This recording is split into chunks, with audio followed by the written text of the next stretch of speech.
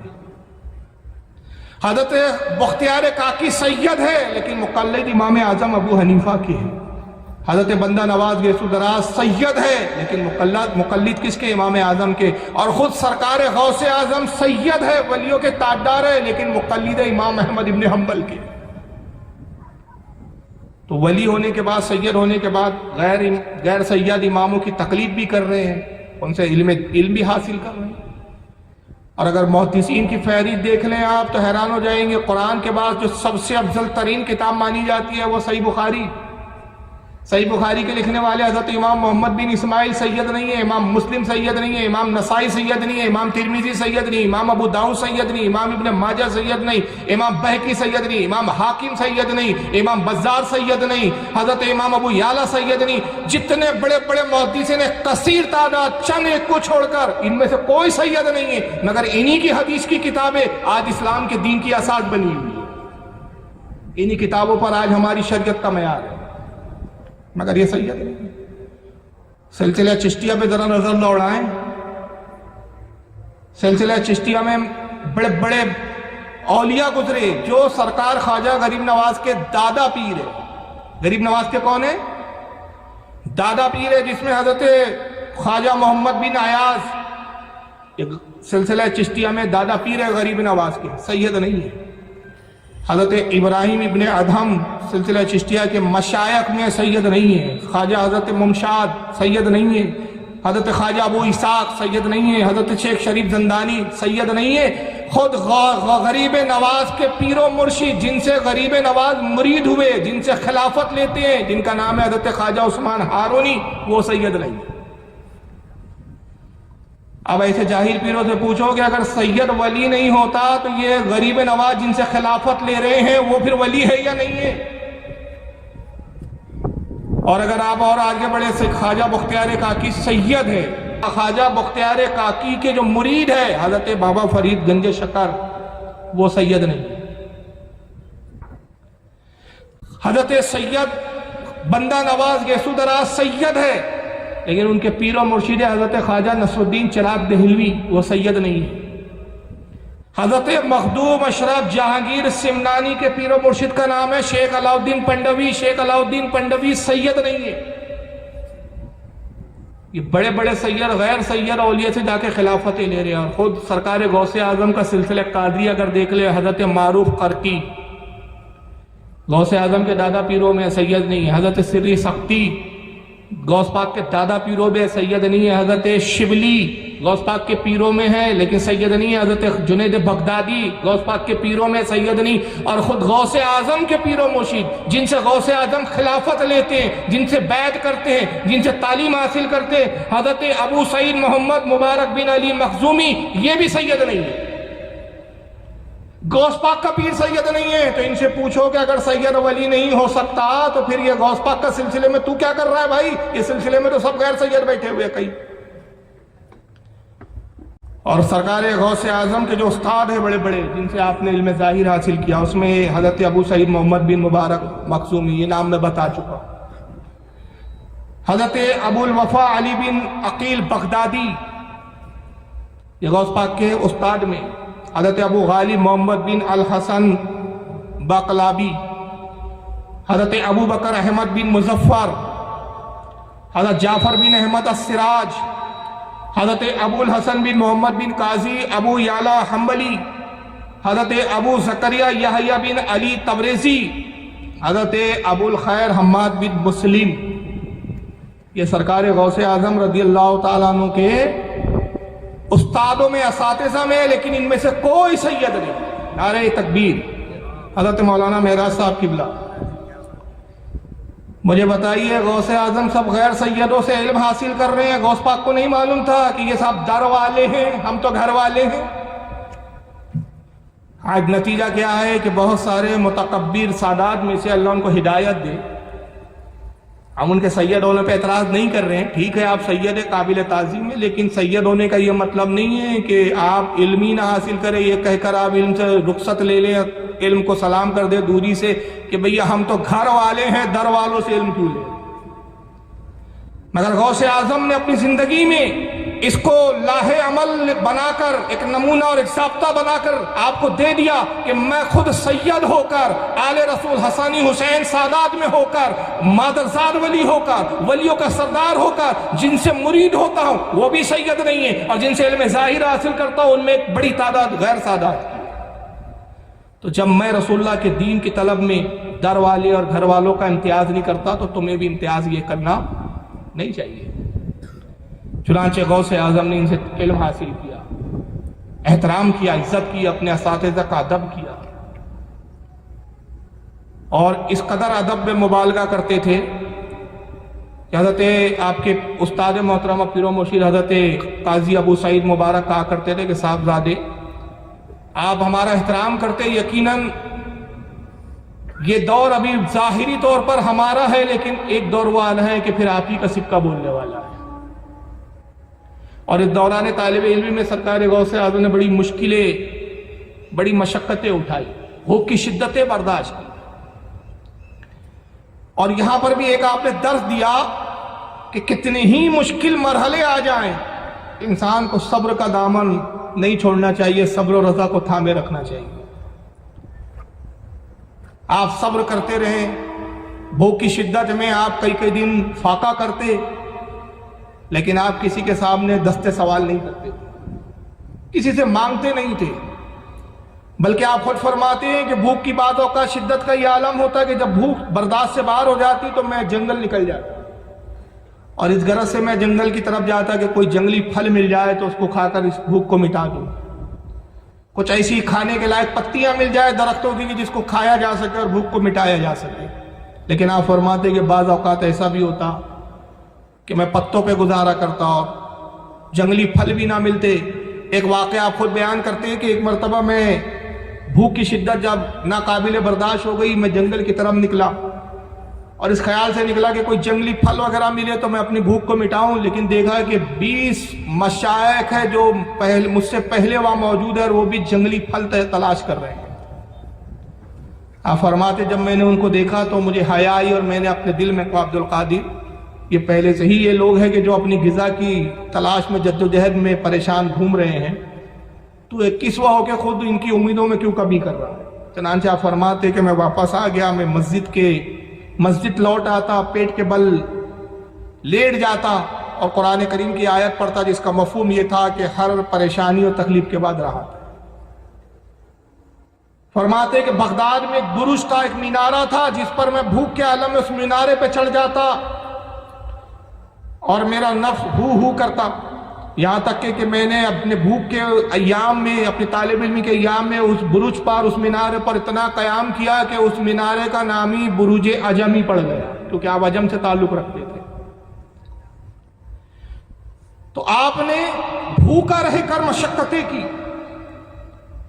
اور انبیاء کرام کی سنت پر عمل کیا، جیسا کہ صوفیہ کرام کا قول ہے کہ الجوع طعام الانبیاء۔ صوفیہ کرام فرماتے ہیں کہ بھوک انبیاء اکرام کی غذا ہے۔ حضرت عائشہ ام المومنین فرماتی ہے، صحیح بخاری کی حدیث ہے کہ 7 دن کبھی 3 اور کبھی 7 دن ایسے گزر جاتے کہ رسول اللہ کے گھر میں چولہا نہیں جلا کرتا، لیکن رسول اللہ صلی اللہ علیہ وسلم کبھی کسی کے سامنے دست سوال نہیں کرتے تھے۔ آپ نے اپنے جد کی اسی سنت کو برقرار رکھا اور اسی تکلیف کے ساتھ آپ علم حاصل کرتے رہے، اور بھوک کو اس لیے برداشت کیا کہ اولیاء اکرام کا یہ قول آپ کے پیش نظر تھا کہ بھوک تزکیہ نفس کا ذریعہ ہوتا ہے، نفس کو مارنے کا ایک ذریعہ ہوتا ہے۔ بھوک نفس میں عاجزی پیدا کرتا ہے، انکساری پیدا کرتا ہے۔ آدمی جب بھوکا ہوتا ہے نا تو عاجزی آتی ہے، اس میں انکساری آتی ہے۔ بہت پیارا قول ہے حضرت بایزید بستامی رحمۃ اللہ علیہ کا، جس کو شیخ فرید الدین عطار رحمۃ اللہ تعالیٰ علیہ نے اپنی کتاب تذکرۃ الاولیاء میں نقل کیا ہے کہ بایزید بستامی فرماتے ہیں کہ اگر فرعون بھوکا رہتا تو کبھی خدائی دعویٰ نہ کرتا، کہ آدمی کا جب پیٹ بھرا ہوتا ہے تو بہت باتیں سوچتی ہے اس کو، لیکن بھوک کیا ہے؟ تزکیہ نفس ہے، نفس کو مارتی ہے، نفس کو ذلیل کرتی ہے بھوک۔ آپ نے بھوک کے ذریعے اپنے نفس کو کچلا، آپ نے بھوک کے ذریعے اپنے اندر عاجزی کا مادہ پیدا کیا۔ اور پھر خود آپ فرماتے ہیں، آپ کی کتاب فتح الغیب اس کے اندر صفحہ نمبر 188 المقالۃ الخامسۃ والسبعون، اس کے اندر آپ خود نقل کرتے فرماتے التصوف لیس اخذ عن القیل والقال، کہتے ہیں لوگوں یہ جو تصوف ہے، تصوف یہ جو ولایت کی منزلیں ہیں جس پہ ولی سفر کرتا ہے یا ولی جس سے گزرتا ہے، جس کو تصوف کی بہت لمبی تعریف ہے، موضوع ابھی وہ ہے نہیں میرا، کہ تصوف کے معنی کیا ہے، اس کی اصطلاحی معنی کیا ہے، صوفیہ نے اس کے تعلق سے تصوف اور صوفی کن لوگوں کو کہا گیا ہے۔ ایک مختصر جملہ یہ سمجھ لیں کہ ولایت کا جو ایک اولیاء اکرام جن منزلوں کو طے کرتے ہیں اسے تصوف کہا جاتا ہے، اس میں ولایت کی کئی منزلیں ہیں۔ تو آپ فرماتے کہ جو تصوف ہے، یہ جو منزلیں ہم نے طے کی ہیں، یہ ہم نے ہرگز کیلو کال سے نہیں لیا۔ کیلو کال مطلب اس نے کہا، اس نے سنا، اس نے بیان کیا، اس سے روایت، اس سے روایت، اس سے نہیں لیا ہم نے، بس سنی سنائی۔ جیسے ہمارا حال ہے کہ ہم سن لیتے، خوش ہو جاتے، انہوں نے کہا، انہوں نے سنا، ابل کوڑی بھر کا نہیں۔ تو سننے سنانے سے ہم نے کیلو کال سے تصوف کو حاصل نہیں کیا، بلکہ کیسے حاصل کیا؟ وَلَقِنْ أُخِذَ عَنِ الْجُوعِ وَقَطْعِ الْمَأْلُوفَاتِ وَالْمُسْتَحْسَنَاتِ، کہتے ہیں کہ ہم نے بھوک سے، بلکہ بھوک سے اور پسندیدہ اور محبوب چیزوں کے چھوڑ دینے سے تصوف کو حاصل کیا۔ اس چیزوں کو ہم نے پہلے چھوڑا جو ہمیں محبوب ہے، جو چیز ہمیں پسند ہوتی ہے ہم اس کو پہلے ترک کر دیتے ہیں۔ اس کے مثالوں میں بہت زیادہ باتیں کی جا سکتی ہیں، میں چھوٹی سی مثال دیتا ہوں۔ بایزید بستامی رحمۃ اللہ تعالی علیہ ایک مرتبہ آتے ہیں قصاب کے پاس، گوشت کاٹنے والے کے پاس، اور کہتے ہیں کہ مجھے ایک بڑا سا گوشت کا لوتھڑا دو جس کا وزن کم سے کم 1 کلو 1.5 کلو کے قریب ہو۔ اس زمانے میں سیر چلتے تھے، کہا 1 سیر 1.5 سیر کے برابر ہو۔ اس نے گوشت کا ٹکڑا توڑا دے دیا۔ آپ نے پیسے دینے چاہا، اس نے لینا نہیں چاہا۔ آپ نے کہا نہیں، یہ پیسے تم رکھو، میں مفت میں یہ گوشت نہیں لوں گا۔ بایزید بستامی نے اس کو پیسہ دیا، گوشت کو اٹھایا، چلتے بنے۔ اور قصاب اپنے جو خادم اور نوکر تھا جو گوشت کاٹنے میں اس کی مدد کرتا تھا، اس سے کہا کہ جانتا یہ کون ہے؟ کہا نہیں۔ کہا یہ بایزید بستامی ہے، بہت بڑے اللہ کے ولی ہے، جا ان کا پیچھا کر اور دیکھ کہ یہ اس گوشت کا کرتے کیا ہے۔ اس نے کہا گوشت کا کریں گے کیا؟ گھر جائیں گے، پکائیں گے، کھائیں گے، اس میں کیا دیکھنا ہے؟ کہا نہیں، تو نہیں جانتا، اصل میں زندگی میں آج تک یہ میری دکان پر کبھی آئے نہیں۔ یہ پہلا اتفاق ہے کہ بایزید کو میں نے اپنی دکان پر گوشت لیتے ہوئے دیکھا ہے، وہی میں دیکھنا چاہتا ہوں کہ یہ شخص زندگی میں کبھی آیا نہیں، آخر زندگی میں پہلی بار گوشت لیا تو گوشت کا کرنا کیا چاہتے ہیں؟ جا دور دور رہنا اور اتنے دور سے ان کو دیکھنا کہ ان کی نظر تجھ پر نہ پڑے۔ بہرحال وہ خادم نکلا اور پیچھا کرتا رہا۔ وہ گوشت کے لوتھڑے کو لوگوں کی نگاہوں سے بچاتے ہوئے جنگل میں گئے، چٹان پہ رکھ دیا اور بہت دیر تک اس گوشت کے لوتھڑے کو گھورتے رہے، اور اس کے بعد پھر ایک جملہ بولا اور پلٹے اور گوشت کو وہی چھوڑ دیا۔ اور جملہ کیا تھا وہ جملے نے ہی بتا دیا کہ مقصد کیا تھا۔ آپ کہتے ہیں کہ اے نفس، اپنے نفس سے مخاطب ہو رہے، کہتے ہیں نفس 40 سال ہو گئے میں نے تجھے اس سے محروم رکھا، مگر آج تو صبح سے بار بار اچھل رہا ہے اور کہتا ہے کہ گوشت کھانا ہے، گوشت کھانا ہے۔ دیکھ لیا گوشت کو؟ خدا کی قسم میں آج بھی تیری خواہش پوری نہیں کروں۔ نفس کہہ رہا ہے گوشت کھاؤ، لیکن اس کو کس طرح سے ترسایا جا رہا ہے، تڑپایا جا رہا ہے۔ تو محبوب چیزوں کے ترک کا نام ہی تصوف ہے۔ غوث اعظم کہتے ہیں کہ ہم نے یہ جو ولایت کی منزلیں حاصل کی، جو تصوف میں قدم رکھا اور تصوف کی منزلوں کو ہم نے عبور کیا، تو یہ کیلو کال سے نہیں کیا، پڑھ کے سن کر اس سے نہیں، بلکہ ہم نے کائے سے کیا، بھوک سے، اپنے آپ کو بھوکا رکھ کے، تزکیہ نفس کر کے، اور محبوب اور پسندیدہ چیزوں کو ترک کر کے ہم نے تصوف کو حاصل کیا۔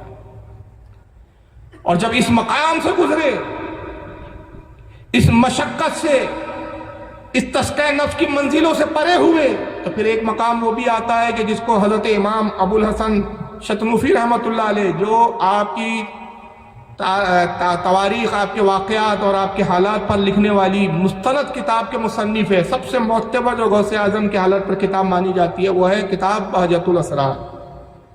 بہجت الاسرار کے مصنف حضرت امام ابو الحسن، پورا نام ہے ان کا حضرت امام ابو الحسن علی بن یوسف شتنوفی۔ ان کے اور غوث اعظم کے درمیان میں صرف 2 واسطے، اور یہ کتاب یہاں اس وقت ٹیبل پہ موجود ہے۔ اس کتاب کی خاصیت یہ ہے کہ انہوں نے غوث پاک کے ہر واقعے کو ایسے قلم بند کیا ہے جیسے حدیث کی سند لکھی جاتی ہے کہ میں نے فلاں سے سنا، فلاں نے فلاں سے سنا، فلاں نے فلاں سے بیان کیا۔ ان کے اور غوث اعظم کے درمیان میں 2 واسطے۔ وہ اپنی کتاب بہجت الاسرار صفحہ نمبر 128 پر نقل کرتے ہیں کہ ایک ضعیفہ بڑھیا اپنے ایک نوجوان بچے کو، جو بڑا تندرست اور موٹا تازہ تھا، غوث پاک کی خدمت پہ لے کر آتی ہے، عرض کرتی ہے سرکار یہ میرا صاحبزادہ ہے، میں چاہتی ہوں کہ آپ اس کو علم سے آراستہ کریں، پڑھائیں، عالم و فاضل بنائیں۔ غوث اعظم نے فرمایا ٹھیک ہے، اس کو ہماری شاگردی میں چھوڑ جاؤ۔ بہرحال وہ ضعیفہ چھوڑ کے چلے گئی۔ ایک عرصہ گزر گیا، کچھ مہینے گزرے، ایک دن بیٹے کی محبت دل میں پیدا ہوئی، خیال آیا کہ بیٹے کی جو ہے جا کر ملنا چاہیے، حال چال معلوم کرنا چاہیے، کس حال میں میرا صاحبزادہ۔ ضعیفہ جب پہنچی، اتفاق کی بات وہ کھانے کا وقت تھا، دوپہر کا وقت تھا، صاحبزادے سے ملنے پہنچی تو دیکھا کہ ایک پیالہ ہے جس میں پانی رکھا ہے، چند دن کی سوکھی روٹی ہے، اور اس روٹی وہ کڑک اتنی ہو گئی ہے کہ کھانے لائق نہیں، تو پانی کے پیالے میں وہ سوکھی روٹی ڈبا کر نرم کر کے وہ صاحبزادہ کھا رہا ہے۔ اور حالت یہ ہے کہ جب چھوڑ کے گئی تھی تو موٹا تازہ تندرست تھا، سوکھ کر کاٹا ہو گیا، ہڈیاں دکھ رہی ہیں، حالت یہ ہو گئی کہ گویا ہڈی پہ صرف چمڑا چپکا ہوا ہے۔ جیسے اپنے صاحبزادے کو دیکھا جلال میں آ گئی، غصے میں آ گئی، کہا کہ کیا عبد القادر تجھے کھانے کے لیے ٹھیک سے دیتے نہیں؟ کہا امی جان جس تاریخ سے، جس دن سے چھوڑ کر گئی ہو یہی غذا ہے میری، کھانے میں یہی سوکھی روٹی دی جاتی ہے اور یہی پانی کا پیالہ دیا جاتا ہے۔ بڑے غصے میں آئی کہ میں نے پڑھنے کے لیے چھوڑا تھا، یہ بھوکا مارنے کے لیے تھوڑی چھوڑا تھا۔ اسی غصے کے عالم میں جب سرکار غوث اعظم کے حجرے پاک میں حاضر ہوتی ہے تو کیا دیکھتی ہے کہ سرکار غوث اعظم مرغا تناول فرما رہے ہیں۔ اب دیکھا تو اور بالکل آگ بگولا ہو گئی، غصے کا جو معاملہ تھا اور عروج پر پہنچ گیا کہ صاحب میرے بیٹے کو تو سوکھی روٹیاں کھلاتے ہیں اور خود مرغا توڑ رہے ہیں۔ بس اس نے جیسے ہی دیکھا غصے میں بڑبڑانا شروع کر دیا اور کہتی ہے کہ عبد القادر یہ کیا حالات ہے، یہ سلوک ہے، ولی بنے پھرتے ہو، اپنے آپ کو ولی کہتے ہو، بزرگ کہتے ہو، عالم و فاضل سمجھتے ہو، میں نے اپنے بیٹے کو پڑھنے کے لیے بھیجا تھا، بھوکا مارنے کے لیے نہیں بھیجا تھا۔ مگر آپ اس کی بات پہ توجہ نہیں فرما رہے، کھانے میں مشغول ہے، اور یہ کرتے ہیں کہ جو ہڈیاں ہیں اس کو چباتے نہیں، ایک جگہ جمع کرتے ہیں، وہ بڑبڑاتی رہی، آپ کھانے میں مشغول رہے۔ اب آپ اس کی بات کا جواب بھی نہیں دے رہے، توجہ بھی نہیں فرما رہے، تو اس کا اور غصہ بڑھ رہا ہے، تو وہ اور غصے میں کچھ نہ کچھ بولے جا رہی ہے، یہاں تک کہ وہ بولتے رہی اور آپ کھانے سے فارغ ہوئے، ہڈیوں کو جمع کیا اور ہاتھ پھیر کے فرمایا قم باذن اللہ، اللہ کے حکم سے زندہ ہو جا۔ ہڈیوں پہ گوشت چڑھا، چمڑا چڑھا، مرغا کیں کیں کرتے ہوئے زندہ ہو گیا۔ آپ نے فرمایا اے ضعیفہ تو غلط سمجھی، تیرے بیٹے پہ ظلم نہیں کیا جا رہا ہے، اس کو بلکہ تصوف کی روحانیت کی منزلوں سے گزارا جا رہا ہے۔ پہلے وہ یہ مشقت اٹھا لے، تکلیف اٹھا لے، اور جب یہ تکلیف سے گزرے گا تو وہ مقام پائے گا کہ کھائے گا اور پھر مرغوں کو جلاتا ہوا نظر آئے گا۔ پہلے اس منزل سے تو گزر جائے۔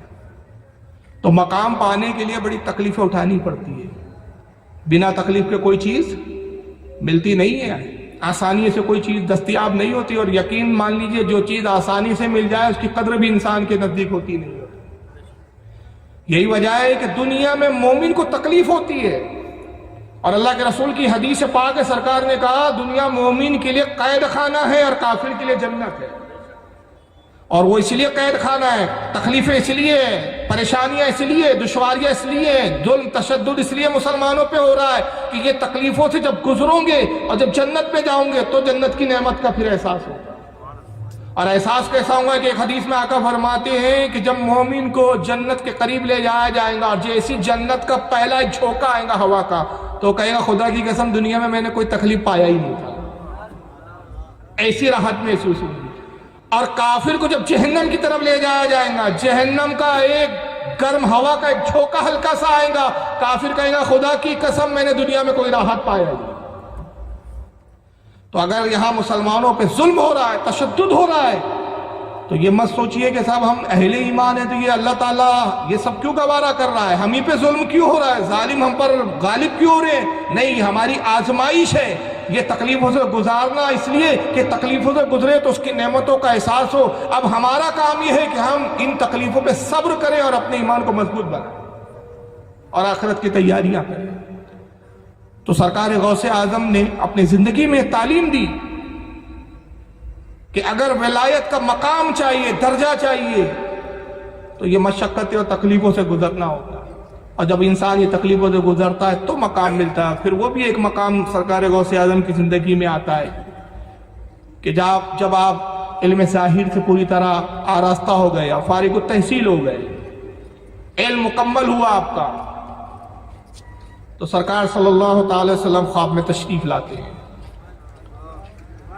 اور فرماتے صاحبزادے اب تم تو ظاہری طور پر بھی علم سے آراستہ ہو گئے، علم باطن تو تم کو پہلے ہی دیا جا چکا ہے، اب تم واعظ و نصیحت کہو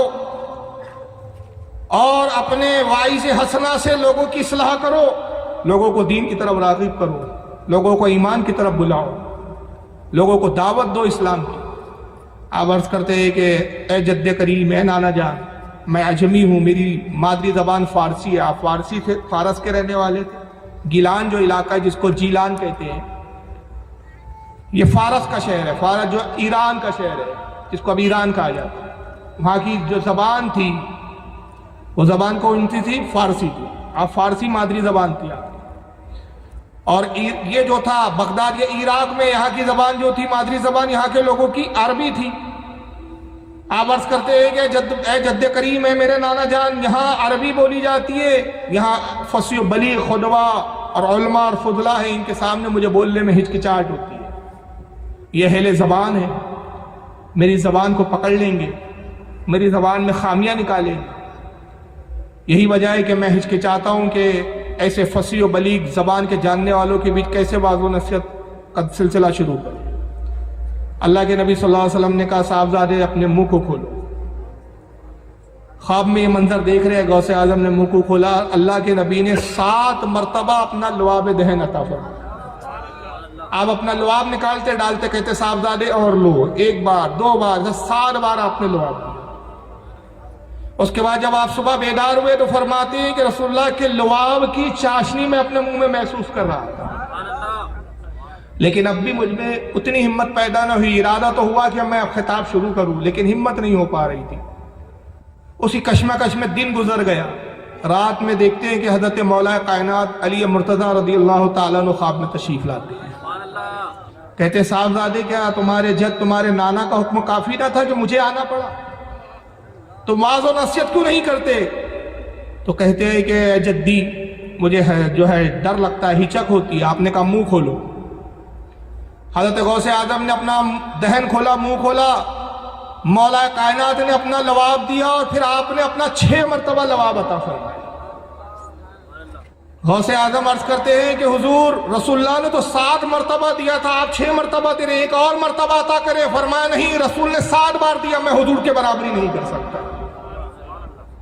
اور اس کے بعد جب صبح ہوئی تو آپ نے اعلان کیا کہ آج میں واعظ کہوں گا۔ چنانچہ آپ نے اپنے ہی مدرسے میں خطاب کرنا شروع کیا۔ آپ کے استاد کا وصال ہو چکا تھا، حضرت ابو سعید محمد مبارک رضی اللہ تعالیٰ عنہ، اور وہ انتقال سے پہلے وصیت کی تھی کہ اب میری مسجد پر جو ہے عبد القادر جو ہے میری مسجد کو سنبھالیں گے۔ بہرحال آپ نے خطاب شروع کیا اور آپ کے خطاب کا اثر یہ ہوا کہ مجمع بڑھنا شروع ہوا۔ پھر آپ مدرسے سے منتقل ہو کر مسجد میں تشریف لائے، مجمع پھر بڑھا، مسجد بھی تنگ ہو گئی۔ مسجد میں خطاب کرنے لگے، مسجد تنگ ہو گئی. اس کے بعد پھر آپ شہر کے ایک میدان میں آئے، میدان بھر گئے، اور نتیجہ یہ ہوا کہ پھر لوگوں نے خواہش کی کہ عبدالقادر آپ کا واعظ اور خطاب سننے کے لیے لوگ دور دور سے آتے ہیں، اب یہ میدان بھی تنگ ہو گیا ہے تو بہتر ہے کہ شہر کے باہر آپ کسی جنگل کے کسی بڑے سے کھلے علاقے میں خطاب کریں. چنانچہ آپ بڑے علاقے میں پھر خطاب کرنے لگے، اور علماء فرماتے کہ ایک وقت میں 2-2 لاکھ لوگوں کا مجمع جمع ہو جاتا تھا. دور دور سے لوگ سفر کر کے آتے تھے آپ کا خطاب سننے کے. اور آپ کی کرامت کا یہ عالم تھا کہ اس زمانے میں مائک اور لاؤڈ اسپیکر نہیں تھے. جب آپ خطاب کرتے تو پہلا فرد جتنی تیزی کے ساتھ، جس صفائی کے ساتھ آپ کی آواز کو سنتا تھا، آخری فرد تک بھی آپ کی آواز ویسی منتقل ہوتی. اور اس واعظ و نصیحت کا کیا ہوا خود حضرت امام ابو الحسن چتنوفی رحمۃ اللہ علیہ نقل کرتے ہیں، اور حضرت امام محمد بن یحییٰ قلائد الجواہر میں اس کو نقل کر دے. غوث اعظم کے اس قول کو انہوں نے دونوں بزرگوں نے نقل کیا کہ سرکار غوث اعظم فرماتے ہیں کہ میرے واعظ میں حتیٰ کہ یہودی اور عیسائی بھی آتے اور میرا واعظ سنتے، پھر اسلام پر اعتراض کرتے، میں جواب دیتا، اور نتیجہ یہ ہوتا کہ میرے واعظ سے اور میرے جوابات سے ان کے دل کھل جاتے، اور اللہ کے فضل و کرم سے پھر وہ اسلام قبول کرتے. اور نتیجہ یہ ہوا کہ میرے اس واعظ کی برکتوں کا اثر یہ ظاہر ہوا کہ 5000 یہودوں اور نصارہ نے صرف میرے واعظ کی بنیاد پر میرے ہاتھ پر اسلام کو قبول کیا. اور آپ فرماتے ہیں کہ 2 لاکھ سے زائد وہ افراد ہیں جنہوں نے گناہوں سے میرے ہاتھ پر توبہ کی. 2 لاکھ سے زائد افراد ہیں. تو یہ غوث اعظم رضی اللہ تعالیٰ عنہ کا خطاب کا عالم تھا، یہ تقریر کا عالم تھا. اور تقریر کیسے ہوتی تھی؟ حضرت امام ابو الحسن فرماتے ہیں کہ جب آپ خوف الہی پر بیان کرتے، واعظ ختم ہوتا تو کئی جنازے اٹھتے تھے. خوف الہی میں لوگوں کی روحیں نکل جایا کرتی تھی. سنجیدگی کے ساتھ خطاب ہوتا تھا، واعظ و نصیحت ہوتی تھی، اس میں رسول اللہ کی حدیثیں ہوتی، شریعت کے احکام ہوتے، لوگوں کو امر بالمعروف کی تلقین ہوتی، برائیوں سے روکنا اور بھلائیوں کی طرف بلانا آپ کا یہ واعظ کا بیان ہوتا. اور صرف آپ خطیب ہی نہیں تھے بلکہ اپنے وقت کے مفتی عالم بھی ہو چکے. آپ علماء کے مرجع تھے، بڑے بڑے علماء اور بڑے بڑے مشائخ اور بڑے بڑے مفتیان کرام جہاں ان کے علم دم توڑ دیتے تھے، اپنے علم کے وہ مسائل کو حل کرنے کے لیے غوث اعظم کی بارگاہ میں حاضر ہوتے. جب مفتیان کرام فتویٰ دینے سے عاجز آتے تو سرکار غوث پاک کی طرف رجوع کیا کرتے تھے. چنانچہ حضرت امام ابو الحسن چتنوفی رحمۃ اللہ علیہ کو واقعہ نقل کرتے ہیں کہ غوث اعظم کا ظاہری دور تھا کہ ایک شخص نے قسم کھائی کہ یہ منت میری پوری ہو گئی. ایک منت مانگی اس نے اللہ کی بارگاہ میں، کہا پروردگار اگر یہ کام ہو گیا تو میں تیری ایسی عبادت کروں گا کہ پورے روئے زمین پر میرے علاوہ وہ عبادت کرنے والا کوئی نہیں، میں تنہا وہ عبادت کروں گا. قسم کھا لی، منت پوری ہو گئی، لیکن اب خیال آیا کہ ایسی کون سی عبادت کروں کہ میں تنہا وہ عبادت کرنے والا رہوں، پوری دنیا میں وہ عبادت اس وقت کوئی کرنے والا ہی نہ ہو.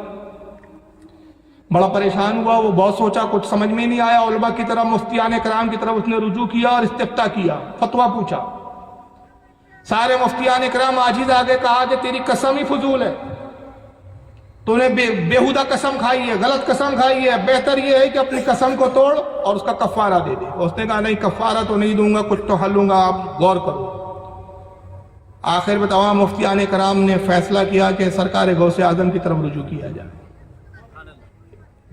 وجہ یہ ہے کہ اتنا مشکل مرحلہ ہے کہ اس کا جواب دینے سے ہم عاجز ہیں کہ ایسی کون سی عبادت ہے جس پہ دعویٰ کیا جائے کہ یہ جس وقت یہ عبادت میں مشغول ہو، دنیا میں روئے زمین پر اس کے علاوہ وہ عبادت میں کوئی مشغول نہ ہو. بھائی یہ روزہ رکھے تو کیا گارنٹی کہ دنیا کے کسی نہ کسی کونے پہ اس دن کوئی روزے سے نہ ہو. یہ درود پڑھے تو کیا گارنٹی کہ کوئی اور درود پڑھنے والا نہیں. یہ نماز پڑھے تو کیا گارنٹی کہ اس وقت کوئی نماز نہیں پڑھ رہا. تو ایسی کوئی عبادت ہی نہیں ہے جس پر یہ دعویٰ کیا جائے کہ یہ عبادت میں مشغول ہے تو اس عبادت میں اس وقت کوئی دوسرا مشغول نہیں ہے. جب یہ مسئلہ سرکار غوث اعظم کی بارگاہ میں آیا تو آپ نے فی البدی قلم اٹھا کے جواب تحریر فرمایا، سوچا نہیں، غور فکر نہیں کیا. یہ آپ کے فتوی کی دینے کی صورت کا علم تھا. آپ نے فرمایا اس میں کیا پیچیدگی ہے، خانہ کعبہ کو خالی کروا دیا جائے اور اس سے کہے کہ وہ تنہا طواف کر لے.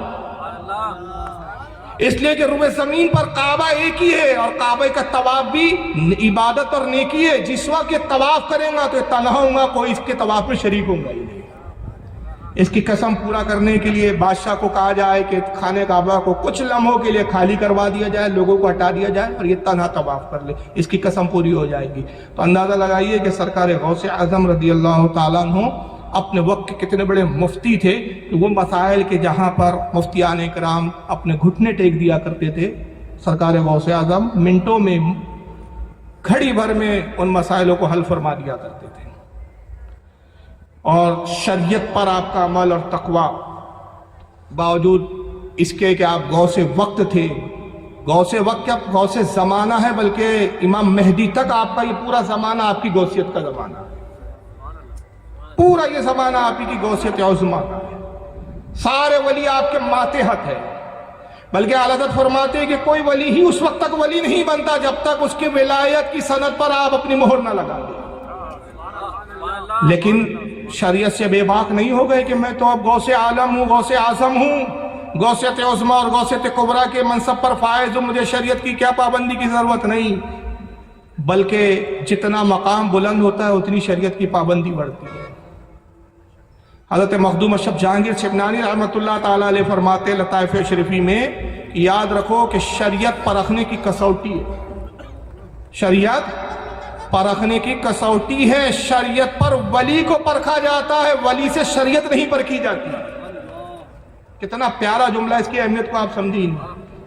اور آج زمانہ کیا آ گیا، ہمارے پیر صاحب ایسا کرتے، ابے تیرے پیر کی حیثیت کیا ہے، یہ بتا کہ شریعت کیا کہتی ہے۔ اگر تیرا پیر شریعت پر عمل کرتا ہے تو پیر ہے، شریعت پر عمل نہیں کرتا تو وہ پیر نہیں ہے۔ کہ شریعت جو ہے وہ کسوٹی ہے، جو شریعت پر عامل ہے وہ ولی ہے، اور جو شریعت پر عامل نہیں وہ ولی ہو ہی نہیں سکتا۔ بلکہ یہاں تک کہ حضرت جنید بغدادی رحمت اللہ تعالیٰ علیہ جو غوث پاک کے دادا پیروں میں ہیں، فرید الدین عطار ان کا یہ قول نقل کرتے تذکرۃ الاولیاء صفحہ 212 پہ کہ فرماتے ولی وہ ہے جو اللہ رسول اور اللہ رسول کی اطاعت کرے، اور اس طرح وہ اللہ رسول کی اطاعت کرے کہ اس کے ایک ہاتھ میں قرآن ہو اور دوسرے ہاتھ میں حدیث رسول۔ اگر اس کے ہاتھ قرآن اور حدیث رسول سے خالی ہے تو پھر فرماتے ہیں کہ وہ ولی نہیں ہے بلکہ وہ زندیق ہے۔ زندیق کہتے ہیں وہ مجوسیوں کو جو آگ کے پجاری ہوتے ہیں یا دین کے منکر کو زندیق کہا جاتا ہے۔ مگر یہ زمانہ بڑا عجیب ہو گیا ہے صاحب، شریعت پہ ولی نہیں پرکھے جا رہے، ولی صاحب ایسا کرتے اس لیے جائز ہے، اور ولی صاحب کر کے ہمیں ایسے ایسے ولی پیدا ہو گئے، ایسے ایسے پیر پیدا ہو گئے کہ نیٹوں پہ ویڈیو دیکھ کر آدمی حیران ہے۔ بیچ میں ایک پیر صاحب کو دیکھا لڑکیوں سے چپٹے ہوئے رہتے جب، عورت چمٹو پیر صاحب ہے، ولی صاحب ہے، قوالی ہو رہی ہے صاحب، ہزاروں لاکھوں کے نوٹ داڑھی منڈے قوالوں پہ نثار کر دے رہے ہیں صاحب، پیر صاحب ہے صاحب، کرامت ہے ان کی۔ اور ایک عجیب نیا فیشن چلا، پھولوں کے اندر ہی دفن ہو جا رہے ہیں گردن تک، دیکھے ہوں گے اس طرح کے بھی ویڈیو آئے، اتنے گلاب کے پھول ڈالے کہ پیر صاحب کی گردن دکھ رہی ہے باقی کچھ دکھ ہی نہیں رہا ہے۔ کیا ہے صاحب، یہ پیر ہیں، یہ ولی ہیں ہمارے حضرات۔ ارے کیا کرامت کیا ہے آپ کے حضرت کی، بھائی اتنے بڑے پیر صاحب ہیں کہ صاحب عورتیں پیر دباتی ہیں، بڑے بڑے سیٹ مرید ہیں۔ مولانا روم فرماتے ہیں کہ یہ ولی نہیں ہے بلکہ کیا ہے، کارے شیطان می کند نامش ولی، گر ولی ایس تو لعنت بر ولی۔ کام شیطان کے کرتا ہے اور کہتا ہے کہ میں اللہ کا ولی ہوں، اگر یہی ولی ہے تو فرماتے کہ ایسے ولی پر پھر اللہ کی لعنت ہے۔ کام تو شیطان کے کرتا۔ یاد رکھیے شریعت راستہ ہے، یہ اعلیٰ حضرت کا قول ہے۔ اعلیٰ حضرت کیا فرماتے، بڑی پیاری تشریح کی ہے آپ نے اس کی، شریعت راستہ ہے، طریقت سواری ہے۔ شریعت راستہ ہے، طریقت سواری ہے، حقیقت نشان منزل ہے، اور معرفت منزل مقصود ہے۔ تو جب تک شریعت کے راستے پر نہیں چلیں گا نشان منزل تک پہنچیں گا ہی نہیں، معرفت کی منزل تک نہیں پہنچیں گا۔ آگے آ جائیے بھائی تھوڑا سا، پیچھے کچھ لوگ کھڑے ہوئے ہیں۔ تو سرکار غوث اعظم چونکہ ولیوں کے سردار تھے اس لیے شریعت پر بھی سب سے بڑھ کر آپ کاربن تھے اور شریعت پر فائز تھے۔ یہاں تک کہ لکھا گیا کہ ایک مرتبہ آپ سفر میں پیاس کی شدت محسوس ہوتی ہے، اچانک کالے بادل چھاتے اور بارش ہونا شروع ہوتی ہے۔ یہاں تک کہ زمین پوری جل تھل ہو گئی. آپ نے کچھ پانی کو نوش فرمایا, پھر وہ کالے گھنے بادل چھٹے اور ایک نور ظاہر ہوا, ایک روشنی بڑی تیز, اتنی تیز روشنی کہ آنکھیں چندی آ جائیں, اور نور سے آواز آتی ہے, عبد القادر میں تیرا رب ہوں, عبد القادر میں تیرا رب ہوں, اور عبد القادر تجھے خوشخبری ہے کہ میں تیری عبادت اور ریاضت سے بڑا خوش ہوا, اور جتنے حرام کام تھے سب میں نے تجھ پر حلال کر دیے, نعوذ باللہ, حتیٰ کہ میں نے تجھ پہ آج سے نماز بھی معاف کر دی. جیسی یہ نور سے آواز آئی, آپ پر ہم ہوتے تو خوش ہو جاتے, ارے واہ یار کمال ہو گیا بھائی, اللہ راضی ہو گیا, یہ نور ہے, اللہ تو نور ہے. قرآن میں اللہ نے فرمایا اللہ نور السماوات والارض, اللہ زمین و آسمان کو نور ہے, نور ہے, اللہ تو نور. روشنی آئی, ظاہر ہو گیا, آواز ہو گئی, بھائی اب ہو گیا, اللہ نے کہہ دیا, بشارت دے دی, آج سے نماز معاف, سارے حرام حلال ہو گئے. مگر وہ غوث اعظم تھے, آپ نے فرمایا لا حول ولا قوت الا باللہ العلی العظیم. جیسی لاحول پڑا سارا نور دھواں ہو. کون تھا وہ؟ ابلیس, شیطان. آواز آئی, عبد القادر آج تجھے تیرے علم نے بچا لیا. دیکھیے دوسرا حملہ تھا. ہم ہوتے تو اپنے علم پہ گھمنڈ کرتے, کہتے ہاں دیکھا نا, ہوں نا, میں بھی عالم ہوں کہ نہیں, علم رکھتا ہوں کہ نہیں. لیکن غوث اعظم دیکھا, مردود پھر دھوکہ دیتا ہے, مجھے میرے علم میں نہیں, میرے اللہ نے بچایا. یہ میں فضل خدا بندی قدوس سے بچا ہوں. دور سے آواز کیا آتی ہے. اب یہ جملہ بہت خاص ہے تاریخی, یہ واقعے کا خاص جملہ حصہ ہے. کہتا عبد القادر اب تک تو میرے قابو میں نہیں آیا, خدا کی قسم اسی طریقے سے 70 ابدالوں کو اب تک گمراہ کر چکا ہوں. کن کو گمراہ کر چکا ہوں؟ عام مسلمان کو نہیں کہہ رہا ہے, وہ مسلمانوں کو گمراہ کر چکا ہوں, 70 ابدالوں کو. تو اندازہ لگائیے کہ کتنا بڑا ازلی دشمن ہے وہ انسانوں کا, کہ جب 70 ابدالوں کو گمراہ کر دے تو آج کے پیر صاحب کس کھیت کی مولی ہے. تو اب اگر کوئی سنترا نکالے تو ولی مت سمجھو آپ, بھائی سنترا نکال دیا حضرت نے, انگوٹھی نکال دیے, ہاتھ میں سے انگوٹھی دے دیے, فلا کر دیے, پیٹ پہ ہاتھ لگائے تو پتھری باہر آ گئی, بہت بڑے ولی ہے. یہ معیار نہیں ہے, بلکہ معیار کیا ہے, شریعت پر پابند ہے یا نہیں. یہاں تک کہ بزرگان دین فرماتے ہیں, کئی بزرگوں نے اقوال نقل کیے ہیں کہ اگر کسی کو پانی پہ چلتا ہوا دیکھو ولی نہ سمجھو, کسی کو ہوا میں اڑتا ہوا دیکھو ولی نہ سمجھو, جب تک یہ نہ دیکھ لو کہ رسول اللہ کی شریعت پر پابند ہے یا نہیں. تو معیار کیا ہے؟ رسول اللہ کی شریعت. اور اس واقعے میں خاص بات ہے, دیکھیے یہاں غوث اعظم نے ایک تعلیم دی. جب ان سے پوچھا گیا, ابن تیمیہ نے اس کو لکھا ہے. خاص بات ہے کہ اس واقعے کو سنیوں نے تو لکھا ہی ہے, اہل سنت کے. شاہ عبدالحق مودودی سے دہلوی نے اخبار الاخیار میں لکھا ہے, امام ابو الحسن شتنوفی نے بہجت الاسرار میں لکھا ہے, قلائد الجوار میں حضرت امام محمد یحییٰ طاسفی نے لکھا ہے, اس کو بہت سارے علماء نے لکھا. لیکن ابن تیمیہ نے بھی اپنے فتاوے میں جلد 1 صفحہ 172 پر لکھا.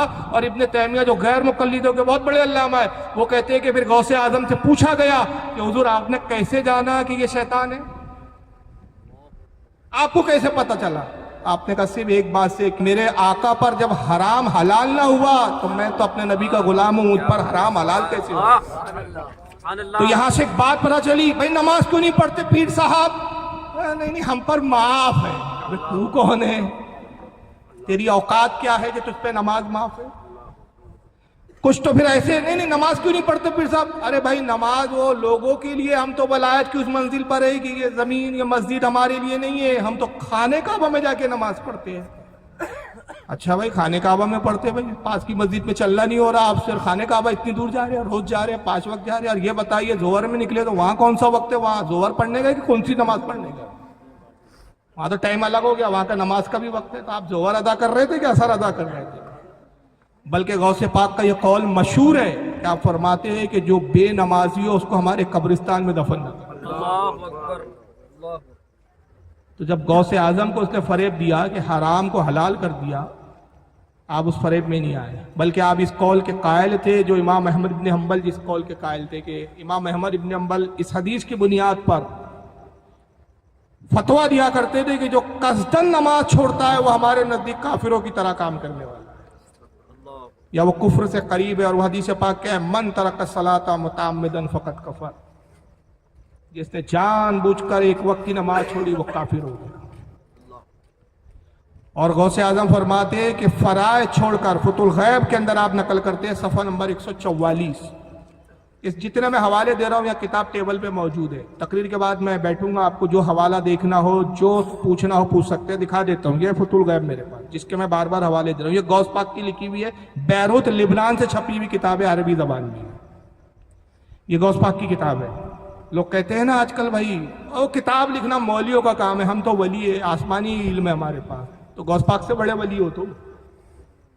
فتح الغیب میں آپ فرماتے ہیں کہ فرائض چھوڑ کر نفل کام کرنے والی کی مثال ایسی ہے کہ انہیں 5 وقت کی نماز تو نہیں پڑھتا لیکن نفل کام میں بہت لگا ہے. جیسے آج سنیوں کا حال ہے, بھائی میلاد منانا فرض نہیں ہے, کیا ہے یہ بولو, نفل کام ہے. یہ تقریر کرنا کیا ہے, یہ تقریر میں بھی آپ بیٹھے ہیں, میں کر رہا ہوں, یہ نفلی کام ہے.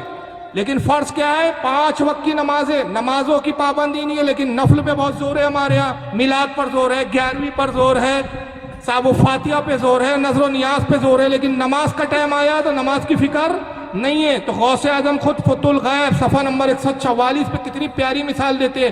کہتے ہیں فرائض چھوڑ کر نفل کرنے والی شخص کی مثال ہے اس حاملہ عورت کی طرح ہے. اس حاملہ, وہ پیٹ والی عورت کہ 9 مہینے تکلیفیں برداشت کرے, پیٹ میں بچہ لیے پھرے, اور جب ڈیلیوری ہو تو بچہ مردہ پیدا.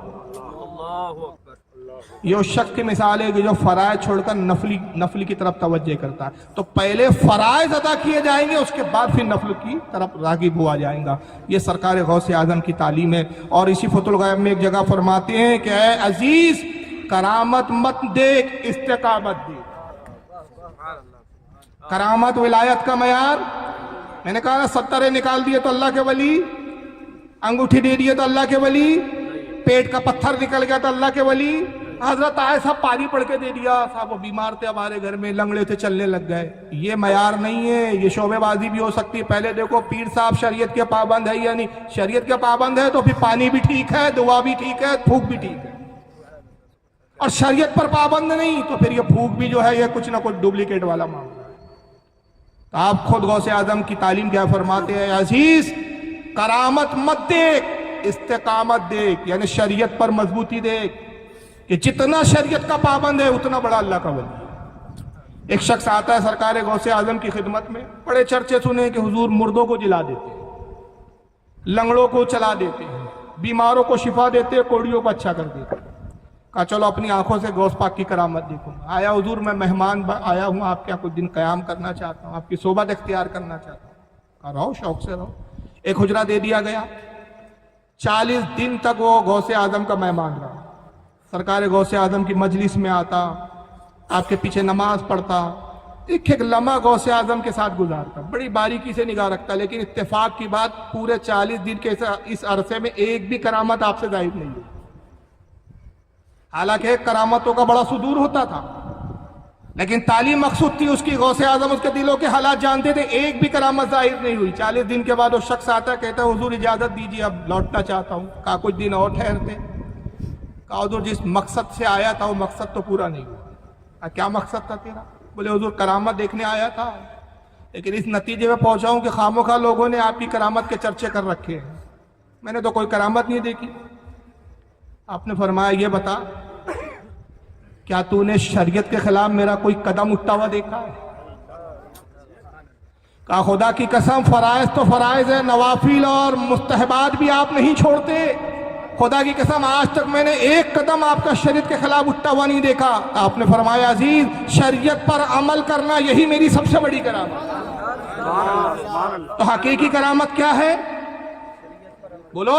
شریعت پر عمل کرنا. یاد رکھیے کرامت دھوکہ بھی دیتی. آپ کی اہلیہ تھی, آپ کی بیوی, اور آپ کے صاحبزادے تھے حضرت ابو محمد عبد الجبار. ان کی ابو محمد ان کی کنیت تھی, عبد الجبار نام تھا, غوث اعظم کے صاحبزادے تھے.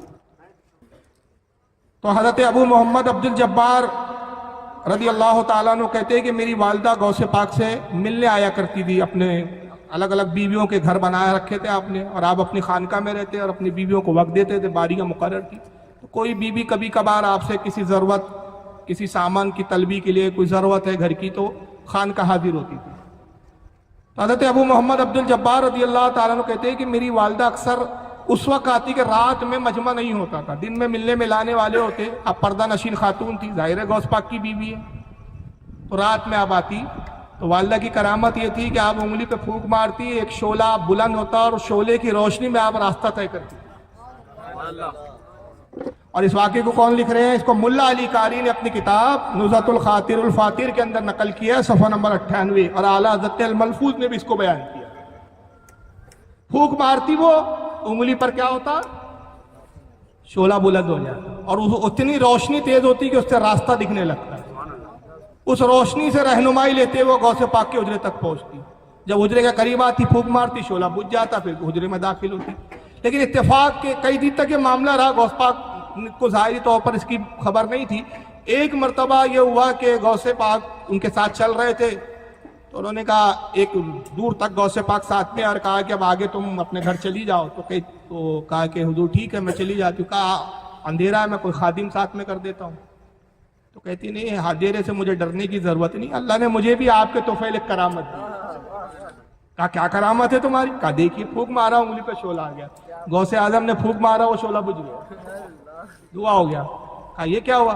کہا نیک بخت, وہ شعلہ تیری کرامت نہیں ہے, یہ ابلیس کی طرف سے, اور تو سمجھ نہ سکی کہ یہ رحمانی شعلہ نہیں ہے, اللہ کی طرف سے نہیں, یہ ابلیس کی کارستانی ہے. پھر اس کے بعد آپ نے پھونک ماری, دوبارہ روشنی نور ظاہر ہوا, کہ آپ یہ رحمانی نور ہماری طرف سے لیں. اب میں بتانا یہ چاہتا اس واقعے سے کہ غوث اعظم کی بیوی ہے, تو آج کا پیر اور آپ اور ہم کس کھیت کی مولی ہے؟ تو کرامت کبھی معیار نہیں ہو سکتا, بلکہ استقامت, شریعت کی پابندی, یہی اصل چیز ہے. اور باوجود غوث اعظم, کرامت پہ تو میں ذکر ہی نہیں کر رہا کیونکہ آج کا موضوع کرامت نہیں ہے, ورنہ کرامت تو اتنی ہے کہ پھر بیان کرتے کرتے یہ رات ایک کیا کئی راتیں کم پڑ جائیں. ہماری تعلیمات پر ہم بات کر رہے ہیں, تو یہ تعلیمات دی غوث پاک نے کہ استقامت دیکھو, کرامت مت دیکھو. اور دوسری چیز آپ میں عاجزی اور انکساری, عاجزی اور انکساری کا یہ عالم تھا. جبکہ تھوڑا سا اگر کسی کو پاور آ جائے نا تو صاحب وہ کنٹرول میں نہیں آتا کسی کے, پھر تو کسی کے باپ سے نہیں سمجھتا. مگر غوث اعظم تمام بلیوں کے تاجدار, صاحب کرامت, مگر اس کے باوجود بہت عاجزی تھی. اور عاجزی کیوں تھی؟ عاجزی اس لیے کہ ولی میں عاجزی ایک ہنر ہوتا ہے. یاد رکھیے, بزرگان دین فرماتے ہیں کہ عاجزی حضرت آدم علیہ السلام کی وراثت, یہ حضرت آدم کی سنت ہے. عاجزی کیا ہے؟ اگر عاجزی نہ ہوتی تو توبہ نہ کرتے, توبہ کی, اور توبہ کی تو پھر جنت سے آئے تھے, جنت کی طرف لوٹ گئے. عاجزی حضرت آدم کی سنت ہے, اور گھمنڈ اور غرور کس کا طریقہ ہے؟ یہ ابلیس کا طریقہ ہے, آج تک اڑا ہوا ہے. اور یاد رکھیے, انبیاء اکرام, اولیاء اکرام, باوجود اس کے کہ اللہ تعالیٰ ان کو بڑے منصب عطا کرتا ہے, مگر یہ منصب پر مغرور نہیں ہوتے, غرور نہیں کرتے, گھمنڈ نہیں کرتے, عاجزی اختیار کرتے. میں نے ایک واقعہ پڑھا تھا تو ہل گیا تھا. انبیاء کا کیا حال تھا, تو ہماری اوقات کیا ہے. ہم چھوٹی چھوٹی باتوں پہ فقر اور گھمنڈ ظاہر کرتے ہیں, ایک دوسرے پہ فوقیت ظاہر کرنے لگتے ہیں, ایک دوسرے کو سپرلیٹ کرنا چاہتے ہیں. موسیٰ علیہ السلام کوہ طور پر جاتے ہیں, اللہ سے ہم کلام ہوئے. رب تبارک و تعالیٰ نے ارشاد فرمایا, موسیٰ کل جب کوہ طور پر لاؤ تو اپنی پوری امت پہ ایک نظر ڈالنا, اور تیری امت میں جو سب سے بڑا گناہ گار ہو اس کو کوہ طور پر ساتھ میں لے آ. میں دیکھنا چاہتا ہوں کہ تیری امت میں تیرے نزدیک سب سے بڑا گناہ گار کون ہے, تو کس کو سب سے بڑا گناہ گار, خطا کار سمجھتا ہے؟ حضرت موسیٰ نے وعدہ کیا, پروردگار میں بنی اسرائیل کے سب سے بڑے گناہ گار کو کل ڈھونڈوں گا, تلاش کروں گا, اور تیری بارگاہ میں حاضر کروں گا. موسیٰ علیہ السلام آئے. دوسرا دن جب وہ کوہ طور پر جانے کا وقت آیا تو آپ تنہا کوہ طور پر جا رہے, ساتھ میں کوئی نہیں. کوہ طور پر پہنچے, رب نے ارشاد فرمایا, موسیٰ وہ گناہ گار کو نہیں لائے. کہ رب کائنات, میں نے پوری بنی اسرائیل پہ نظر ڈالی, میں نے اپنے سے بڑا گناہ گار کسی کو نہیں پایا. اللہ بتائیے, نبی ہے. رب نے ارشاد فرمایا, موسیٰ بس یہی عاجزی تو ہم دیکھنا چاہتے تھے, اور اسی عاجزی نے تجھے یہ شرف دیا کہ ہم تجھ سے ہم کلامی کر رہے ہیں. تو جو جتنا جھکتا ہے اتنا اس کا مقام و مرتبہ بلند ہوتا ہے. اور یہی رسول اللہ میں عاجزی تھی. سرکار تو تمام انبیاء کے سردار، ساری کائنات کا مالک بنا دیا پروردگار، مگر اس کے باوجود عالم کیا تھا؟ صحیح بخاری کی حدیث ہے، مسلم میں موجود ہے، ترمذی میں ہے، نسائی میں ہے، امام احمد نے مسند میں احمد میں لکھا، امام ابن ابی شیبہ نے المصنف میں لکھا، میرے پاس متعدد حوالے ہیں کہ ایک یہودی اور ایک مسلمان کا آپس میں جھگڑا ہو گیا. یہودی نے کہا کہ موسیٰ علیہ السلام اور یونس علیہ السلام سب سے افضل. مسلمان نے کہا نہیں، ہمارے نبی تمام انبیاء سے افضل ہے، موسیٰ سے بھی افضل ہے، حضرت یونس سے بھی افضل ہے. یہودی نہیں مانا، مسلمان کو غصہ آیا، اٹھایا، ایک تھپڑ رسید کر دیا یہودی کے گال پر. یہودی رونے لگا، غصہ آیا، اس کو کہا چل تیری شکایت میں تیرے ہی نبی محمد سے کرتا ہوں صلی اللہ علیہ وسلم. اس کو کھینچتے ہوئے لے گیا اور کہا کہ محمد صلی اللہ علیہ وسلم فیصلہ کیجئے، ہمارے درمیان اختلاف ہو گیا، میں نے کہا کہ یونس اور موسیٰ سب سے افضل ہے. اس بات پہ ناراض ہوا اور اس نے مجھے تھپڑ مارا. اللہ کے نبی نے نہیں کہا تو نے بہت اچھا کام کیا، جبکہ یہ حقیقت تو یہی، ہمارا ایمان اور عقیدہ یہی ہے کہ سب سے افضل کون ہے؟ رسول اللہ. لیکن دیکھیے تعلیم دینے کے لیے آپ نے کیا فرمایا؟ بخاری کے الفاظ فرمایا لا یقولن احدکم انی خیر من یونس ابن متى. کہے لوگو تم میں سے کوئی مجھے یونس ابن متى سے بہتر قرار نہ دے، کوئی تم میں سے نہ. یہ تو بخاری کے الفاظ ہے، اور بلکہ ایک اور روایت میں جو الفاض میں نے دیکھے یہ اس سے زیادہ شدید الفاظ ہیں جو ابن ماجہ میں نے اپنی سنن میں لکھا ہے، اس کو کتاب الزہد میں حدیث نمبر 4274. ابھی جو الفاظ میں سناؤں گا حوالے پہلے نقل کر رہا ہوں. مسند احمد میں امام احمد اس کو لائے حدیث نمبر 9831. امام حاکم المستدرک میں لائے ہیں حدیث نمبر 4122. اور امام بغوی نے شرح السنہ میں اس کو نقل کیا 4301 پر، اور اس میں حضرت ابو ہریرہ سے الفاظ ہے. وہ کیا ہے؟ قال رسول اللہ صلی اللہ علیہ وسلم انا خیر من یونس ابن متى فقد کذب.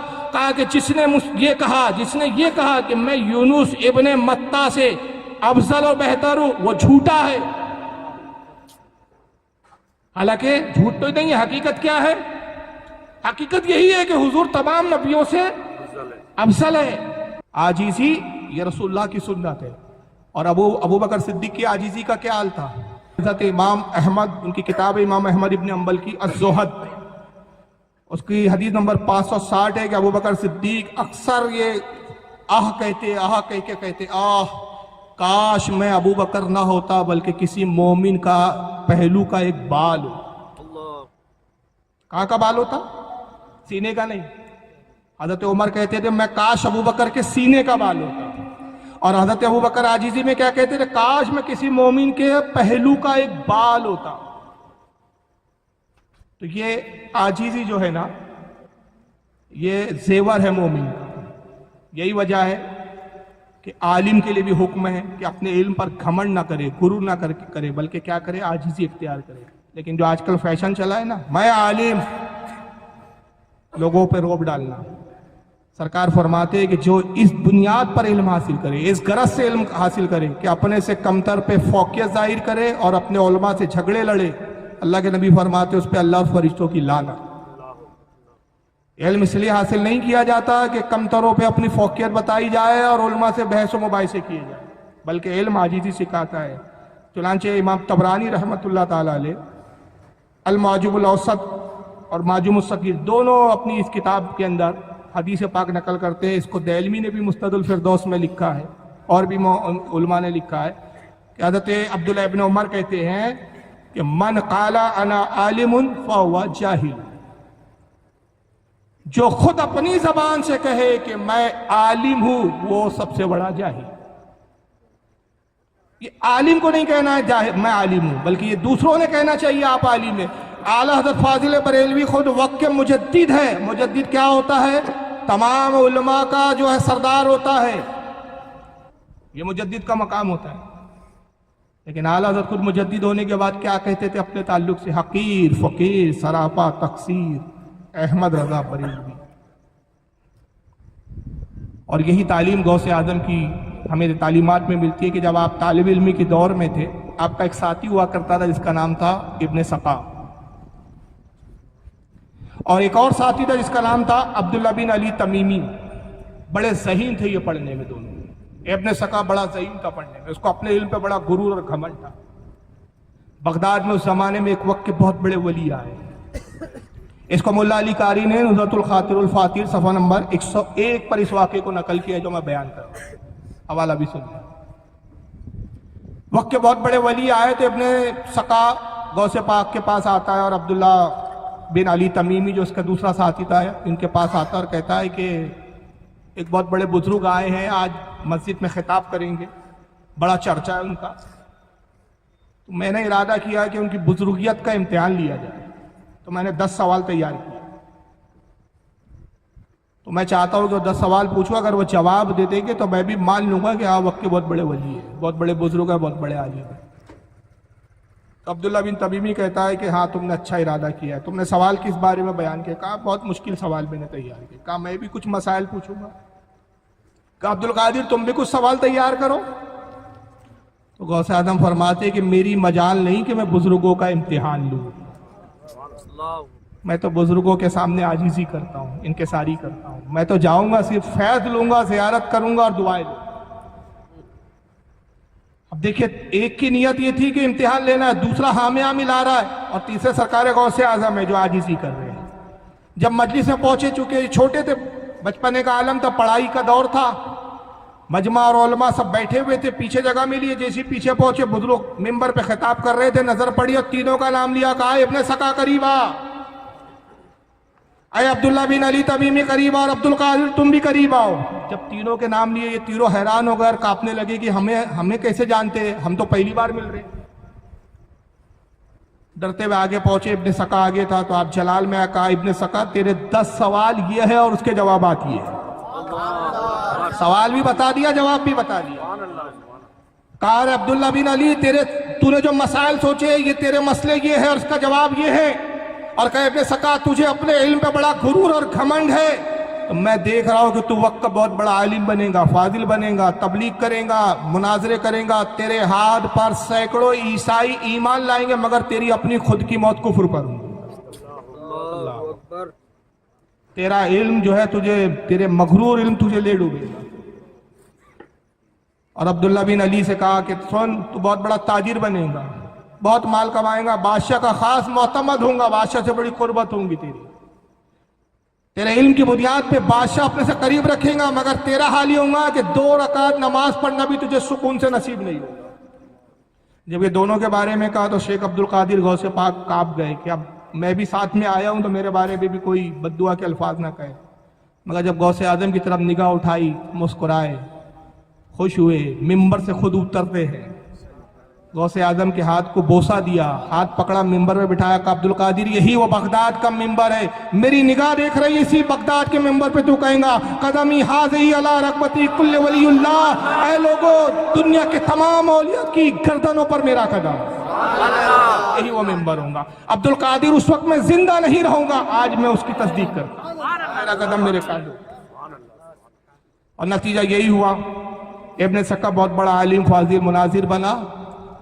عیسائیوں کے علاقوں میں جاتا, مناظرے کے چیلنج کرتا, بستی کی بستیاں پلٹا دیتا. مناظرے میں شکست ہوتی پادریوں کو, پوری بستی اسلام میں داخل ہوتی. حتیٰ کہ ایک شہر کی طرف گیا, بادشاہ کو اطلاع ہوئی, عیسائی بادشاہ تھا, اس نے کہا یہ یہاں آیا, یہاں کی بھی آبادی جو ہے یہ پلٹا دیں گا, مسلمان کر دیں گا. ایک روایت ہے کہ اپنے وزیر سے کہا کہ کچھ حل کر, تو اس کی وزیر کی ایک خوبصورت بیٹی تھی, اور ایک روایت یہ ہے کہ بادشاہ کی اپنی خوبصورت بیٹی تھی. اس نے اپنے بیٹی سے کہا کہ اب بیٹی تو ہی اس شخص سے ہمیں بچا سکتی ہے, ہمارا مذہب اب تیرے ہاتھ میں بچا. چنانچہ نتیجہ یہ ہوا کہ بیٹی کو اس راہ پر انہوں نے بھیج دیا جس راستے سے یہ آ رہا تھا گھوڑے پر. وہ سور چرا رہی تھی. عیسائی لوگوں کیا سور کھاتے معاذ اللہ. ابن سقا گھوڑے پہ جب اس آبادی کے اندر داخل ہوا, دیکھا کھیت میں سور چرا رہی ہے, نظر پڑی, عاشق ہو گیا. کہا تو کس کی صاحبزادی ہے؟ کہا میں وزیر کی بیٹی ہوں. کہا میں تجھ سے نکاح کرنا چاہتا ہوں. کہا اس کے لیے تو میرے باپ کی اجازت ضروری ہے. کہا چل تیرے باپ سے بات کرتا. وزیر کے پاس لائی, وزیر بادشاہ کے پاس لایا. کہا میں اس سے نکاح کرنا چاہتا ہوں. کہا بھائی کوئی اعتراض نہیں مگر صرف ایک شرط ہے. کہا کیا؟ کہا عیسائی مذہب قبول کر. کچھ دیر اس نے سوچا اور پھر کہا اچھا مجھے منظور ہے. نعوذ باللہ من ذالک, عیسائی ہو گیا, سور بھی کھایا, اس سے نکاح کیا اور اپنے دین کو چھوڑ دیا. اور موت کس پر ہو رہی ہے؟ کفر پر. اور عبداللہ بن علی تمیمی خود کہتا ہے خود کہتے ہیں کہ میرا واقعی وہی حال ہوا، بزرگ کی بددعا کا اثر یہ ہوا کہ میں نے مال بھی خوب کمایا، تجارت بھی خوب کی، حتیٰ کہ میرے علم نے مجھے یہ فائدہ دیا ہے کہ بادشاہ مجھ سے مشورہ کرتا، میں بادشاہ کے قریب ہوا، مگر اپنی دولت اور کاروبار میں ایسا ڈوبا اپنی دنیا میں کہ نماز پڑھنے کھڑا ہوتا اور حساب کے چکر میں پڑ جاتا، اس کو دینا ہے، اس کو لینا ہے، اس کو جب بھول جاتا کہ 2 رکعت پڑھی کہ 1 رکعت پڑھی کہ 3 رکعت پڑھی، تا زندگی میں سکون سے نماز نہیں پڑھ سکا۔ اور دنیا نے اور تاریخ نے منظر بھی دیکھا کہ سرکار غوث اعظم منبر پہ تشریف لائے اور اعلان کیا میرا قدم تمام اولیاء اللہ کی گردنوں پر۔ تو یہ عاجزی نے سرکار غوث اعظم کو اتنا بلند کیا۔ حضرت شیخ شرف الدین سعدی شیرازی، ان کو حافظ شیرازی کہا جاتا ہے، گلستان سعدی ان کی فارسی زبان میں پہلے مدارس میں پڑھائی جاتی تھی، ابھی پتہ نہیں پڑھائی جاتی ہے کہ مولانا صاحب ابھی کئی ہے، پہلے تو ایک کمپلسری ٹائپ کی تھی، آج کل فارسی ابھی بہت سارے مدارس میں ناپید ہو گئی ہے، نہیں پڑھائی جا رہی ہے، لیکن بہرحال پہلے درس میں داخل تھی شیخ سعدی کی یہ گلستان، اور کچھ ازبار میں نے مفتی غلام محمد صاحب سے الحمدللہ پڑھے ہیں، اس کے اندر یہ لکھتے ہیں گلستان سعدی کے اندر صفحہ نمبر 54 کے اندر 54 میں ایک بزرگ کے حوالے سے لکھتے ہیں کہ وہ کہتے ہیں میں حج کے لیے گیا اور بڑی تمنا تھی کہ خانہ کعبہ میں ایک ایسے وقت کی نماز پڑھوں میں کہ میرے علاوہ کعبے میں کوئی نہ، مگر جب میں جاتا تو کعبے میں کوئی نہ کوئی مل ہی جاتا۔ سردی کے دن تھے، ایک رات میں اٹھا اور کہا کہ آج خانہ کعبہ میں شاید بڑی شدید سردی ہے، سخت سردی ہے، آج تو کوئی نہیں ہوگا۔ میں گیا اور کہتے ہیں کہ میں رات میں جب کعبے میں داخل ہوا تنہائی میں نماز پڑھنے لگا، خوش ہوا کہ آج وہ تنہائی میسر آئی، مگر دیکھتا ہوں کہ ایک رونے کی آواز آئی اور کوئی رو کے کچھ الفاظ کہہ رہا ہے۔ قریب ہوا، دیکھا ایک شخص غلاف کعبہ میں اپنے آپ کو لپٹائے ہوئے اور روتے ہوئے کہتا ہے پروردگار قیامت کے دن مجھے نابینا اٹھانا، اے اللہ میں تجھ سے کچھ طلب نہیں کرتا، کچھ نہیں مانگتا، صرف یہ مانگتا ہوں کہ قیامت کے دن مجھے نابینا اٹھانا۔ بزرگ کہتے ہیں میں بڑا حیران ہوا کہ کتنی عجیب دعا ہے اس شخص کی۔ ارے حدیث پاک میں تو یہ آیا ہے کہ جو دنیا میں نابینا اور اندھے ہیں وہ بھی قیامت میں بینا ہو جائیں گے، اور فضل اور برکتیں اور مناقب ان کے یہ ہے، فضیلت یہ ہے نابینا کی کہ ایمان پر خاتمہ ہوا تو سب سے پہلے اللہ کا دیدار یہی لوگ کریں گے۔ سبحان اللہ۔ جو دنیا میں نابینا تھے سب سے پہلے دیدار الہی انہی کو نصیب ہوگا، تو ہر کوئی وہاں بینا ہوگا، کوئی عیبدار نہ ہوگا، ہر جنتی جو ہے بے عیب ہوگا۔ یہ کیسا شخص ہے جو کہتا ہے نابینا اٹھا؟ کہتے اشتیاق ہوا کہ اس شخص کو دیکھو آخر کون ہے۔ جب وہ شخص غلاف سے بہت دیر تک لپٹ کے روتا رہا، جب اس نے غلاف کعبہ سے اپنے آپ کو جدا کیا تو میں حیران ہو گیا، وہ شیخ عبد القادر جیلانی غوث اعظم تھے۔ کہا قربان جاؤ میرے شیخ، ایک طرف تو آپ بغداد میں یہ اعلان کرتے ہیں مریدی لا تقف اللہ ربی اتانی رفت و نلت المنالی، اے میرے مرید کسی سے خوف زدہ نہ ہو، گھبرا نہیں، میں تیرا پیر عبد القادر ہوں، رب نے مجھے بڑے بلند مقام عطا کیے ہیں۔ شیخ ایک طرف تو آپ یہ اعلان کرتے ہیں نظر تو الہ بلاد اللہ جمع کا خردلتین علی حکم اتصالی، اللہ نے مجھے وہ مقام دیا کہ میں اللہ کے تمام شہروں کو ایسے دیکھتا ہوں جیسے میرے ہتھیلی میں رائی کا دانہ رکھا ہوا ہو۔ ایک طرف تو آپ یہ کہتے ہیں کہ مریدی لا تقف واشن فائنی عزومن قاتل عند القتالی، اے میرے مرید کسی چگل خور سے خوف زدہ نہ ہو، کوئی اگر تیری چگلیاں کرتا ہے تو ڈر مت، میرے پاس بڑی تیز دھار والی تلوار ہے اور میں قاتل کرنا، خوب قتل کرنا تیرے بدگو کو خوب جانتا، یہ تلوار خوب خون جو ہے گوشت کاٹنے والی۔ ایک طرف آپ اپنے مریدوں کو یہ بشارت دیتے ہیں، ایک طرف اپنے مقام و فضائل بیان کرتے ہیں، اور ایک طرف یہ دعا ہے۔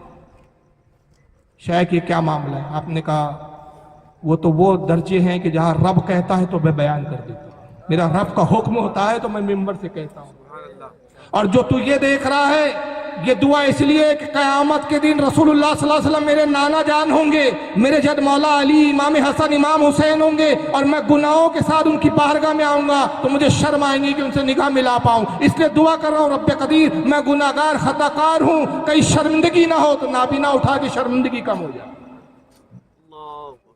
یہ غوث پاک کی عاجزی ہے، مگر آج مسلمانوں میں یہ عاجزی ناپید نظر آ رہی ہے۔ سارا زور ہمارا اپنے ہی مسلمان بھائیوں پر ہے، بد عقیدوں سے لڑنے میں ہماری یوں ہوتی ہے، لیکن اپنے بھائی سے تو پھر یہ ہے آجا یہ ہمارا حال ہے آج کا. عاجزی ختم ہو گئی، انکساری ختم ہو گئی. دعویٰ کیا ہے؟ غوث کا دامن نہیں چھوڑیں گے. پکڑا کب ہے؟ پکڑ تو لو پہلے اچھے سے، پھر بولنا نہیں چھوڑیں گے. پکڑا ہی نہیں اور غوث کا دامن چھوڑے گی نہیں. غوث پاک کی تعلیم سے تم نے کیا حاصل کیا؟ صرف 11ویں کھانا، اس کے سوا سیکھا کیا ہے تم نے؟ کبھی توفیق ہوئی کہ غوث اعظم کی کسی کتاب کو ہم کھول کے دیکھیں کہ سرکار غوث اعظم نے ہمیں کیا تعلیم دی ہے، کیا درس دیا ہے، کیا فرامین ہم تک پہنچائے ہیں، کیا ان کی زندگی کا کردار تھا، کیا ان کی سیرت تھی، کیا لکھا ہے، کیوں لکھا ہے؟ ابھی ہم نے گوارا نہیں کیا. نہ ہم نے ان سے شریعت کی پابندی سیکھا، نہ ان سے ہم نے تزکیہ نفس سیکھا، نہ ہم نے ان سے عاجزی اور انکساری سیکھی. کچھ نہیں سیکھا. صرف سیکھا یہ ہے کہ بس غوث کا نام لو، بریانی کھاؤ، ڈٹ کے ڈکار لے کے نکل جاؤ. اور 11ویں بھی آج کل کیا ہو گئی، اللہ کی پناہ. سرکار غوث اعظم کی کتاب یہاں رکھی ہے ٹیبل پہ، گنیت الطالبین. 73 فرقوں کا ذکر کرتے اور فرماتے ہیں کہ لوگوں، اللہ کے رسول کی حدیث ہے کہ ان بنی اسرائیل تفرقت علی 72 ملہ. سرکار نے کہا لوگوں، قوم بنی اسرائیل 72 فرقوں میں بٹے. تفترق امتی علی 73 ملہ، اور میری امت 73 فرقوں میں بٹیں گی. کلہم فی النار، سب کے سب جہنم میں جائیں گے. الا ملتن واحدہ، صرف ایک جماعت ہوگی جو جنت میں جائیں گی. قالوا من ہی یا رسول اللہ، صحابہ نے عرض کیا اللہ کے نبی جنتی جماعت کی نشانی پہچان کیا ہوں گی؟ قال ما انا علیہ واصحابی، آقا نے کہا سنو، جو میرے یا میرے صحابہ کے عقیدے پر ہوں گا وہ جنتی جماعت میں ہوگا. یہ حدیث کوٹ کی. پھر اپنے زمانے میں جتنے فرقے تھے ان کے تبصرے کیے. شیعوں میں کتنے فرقے ہیں وہ بیان کیے. مرجئیہ فرقے کے عقیدے کیا بیان کیے، قدریہ فرقے کا عقیدہ کیا بیان کیے. سارے فرقوں کا ذکر غوث اعظم اپنی کتاب گنیت الطالبین میں کرتے ہیں. اور کیا فرماتے ہیں؟ عزیز جان لے، سوائے اہل سنت کے کوئی جنتی نہیں، صرف اہل سنت ہے جو جنتی فرقہ ہے جو جنت میں جائیں گا. اور اس کے بعد پھر آپ کہتے ہیں اللہ کی بارگاہ میں پروردگار ان یہودیوں کی نسلیں جو شیعہ ہے ان کی بستیوں کو اجاڑ دے، ان رافضیوں کی نسلوں کو تباہ کر دے. آپ دعائے ہلاکت اس میں لکھ رہے ہیں، اور ہمارا حال کیا ہے؟ 11ویں میں ہم بدعقیدوں کو بلا رہے ہیں. ریلیشن مینٹین ہو رہے ہیں صاحب. سارے وہابیوں کو بھی بلا لیا، بدعقیدوں کو بھی بلا لیا، غیر مسلموں کو بھی بلا رہے. کیوں 11ویں؟ اب 11ویں نہیں رہی صاحب، وہ نظر و نیاز والا معاملہ نہیں رہا. غوث اعظم کی خوشنودی اور اللہ کی رضا مقصود نہیں رہی. ارے بھائی یہ تو بہانہ ہے، سارے بزنس کے کاروبار اسی میں سیٹ ہو جائیں گے. غوث پاک کی تعلیم سے کچھ بھی نہیں لے رہے ہم. تو یاد رکھیے غوث اعظم کی تعلیم اصل ہے. اگر ہم ان کی تعلیم پہ عمل کریں گے تو وہ راضی ہوں گے، صرف 11ویں کرنے سے راضی نہیں ہوں گے. اور غوث اعظم کا عقیدہ وہی تھا جو اہل سنت و جماعت کا عقیدہ تھا. ہر بزرگ شریعت کی پابندی اور عقائد کی بنیاد پر پہچانا جاتا ہے. یاد رکھیے کوئی کتنا ہی بڑا ہوا میں اڑنے والا ہو، شعبے باز ہو، لیکن عقید اہل سنت پر قائم نہیں، پلپلا ہے، ڈھلمل ہے، یہ بھی ٹھیک وہ بھی ٹھیک، وہ سب کچھ ہو سکتا ہے. ولی تو دور مسلمان نہیں ہو سکتا، حقیقی مسلمان نہیں ہو سکتا، تو ولی کہاں ہوں؟ لیکن ایسے بھی پیروں سے ہم مرید ہو جاتے ہیں آج کل جو کہتے ہیں ارے بھائی یہ وہابی سنی کے جھگڑے مولویوں کے جھگڑے ہیں. ہم تو پیر لوگ ہیں بھائی، سب کو ایک نگاہ سے دیکھتے ہیں. میں نام نہیں لیتا، ایک بہت بڑے مقرر صاحب ہیں، نام اس لیے لیتا ہوں کہ آج کل کیا ہے، ہر بھانڈ کو ہم مشہور کر دیتے ہیں، ہر منورنجن ٹھٹے باز کو مشہور کر دیتے ہیں. بہت بڑے علامہ ہیں اس وقت. ہوبلی میں میرا جلسہ تھا، وہ بھی تھے میرے ساتھ. گفتگو نکل پڑی صاحب بدعقیدوں پر. کچھ لوگ جن کے ہم ٹھہرے ہوئے تھے جن کے گھر میں، انہوں نے کچھ وہابیوں کو لے کے سوال کر دیا. تو وہ جناب جواب میں کہتے ہیں، بات نکلی بڑی بڑھتے بڑھتے یہاں تک آ گئی. تو کہتے ہیں بھائی ہم تو صوفیہ کے طریقہ پر چلنے والے لوگ ہیں، سب کو ایک نگاہ سے دیکھتے ہیں. صوفیہ بڑے نرم دل ہوتے ہیں، کسی کو کافر نہیں بولتے. تو بہرحال میں نے بہت لمبی گفتگو کی تھی، وہ ابھی موقع نہیں ہے، لیکن ایک بات میں کہتا ہوں. میں نے کہا یہ کیسا صوفی ہے بھائی، وہ گفتگو کا آخری نچوڑ بتا رہا ہوں. یہ کیسا صوفی ہے کہ رسول اللہ کی توہین ہو رہی ہے اور یہ صوفی بنا بیٹھا ہوا ہے، سرکار کی گستاخی ہو رہی ہے، صوفی بنا بیٹھا ہے. تو یہ شخص صوفی کیا؟ میرے نزدیک تو مسلمان نہیں ہے، تو صوفی کیا بنے گا، ولی کیا بنے گا؟ تو سب سے پہلے تو آپ جانیے کہ سب سے بڑا پیروں کا پیر، ولیوں کا تاجدار، ولیوں کا سردار غوث اعظم کو مانتے تو ان کا عقیدہ دیکھو کہ عقیدہ کیا ہے. وہ عقیدے انہوں نے گنید الطالبین میں لکھے. یہ کتاب ہے ان کی عربی زبان میں, سر الاسرار و مظہر الانوار, یہ بھی باہر سے چھپی ہوئی ہے, سب باہر کی کتاب ہے الحمدللہ.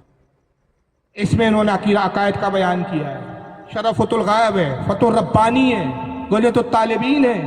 علماء نے 17 کتابیں شمار کی ہے کہ غوث اعظم نے اپنی زندگی میں کل 17 کتابیں لکھی ہیں, 17 کتابیں, اور تقریباً 40 سال درس و تدریس کی خدمات انجام دیا آپ نے. پڑھایا بھی ہے مدرسے میں بیٹھ کر, ہزاروں شاگرد بھی پیدا کیے, درس و تدریس کا بھی کام کیا, واعظ و نصیحت کا بھی کام کیا, اور تصنیف و تالیف کا بھی کام کیا. ہر اعتبار سے آپ نے سنت کو مضبوط کیا.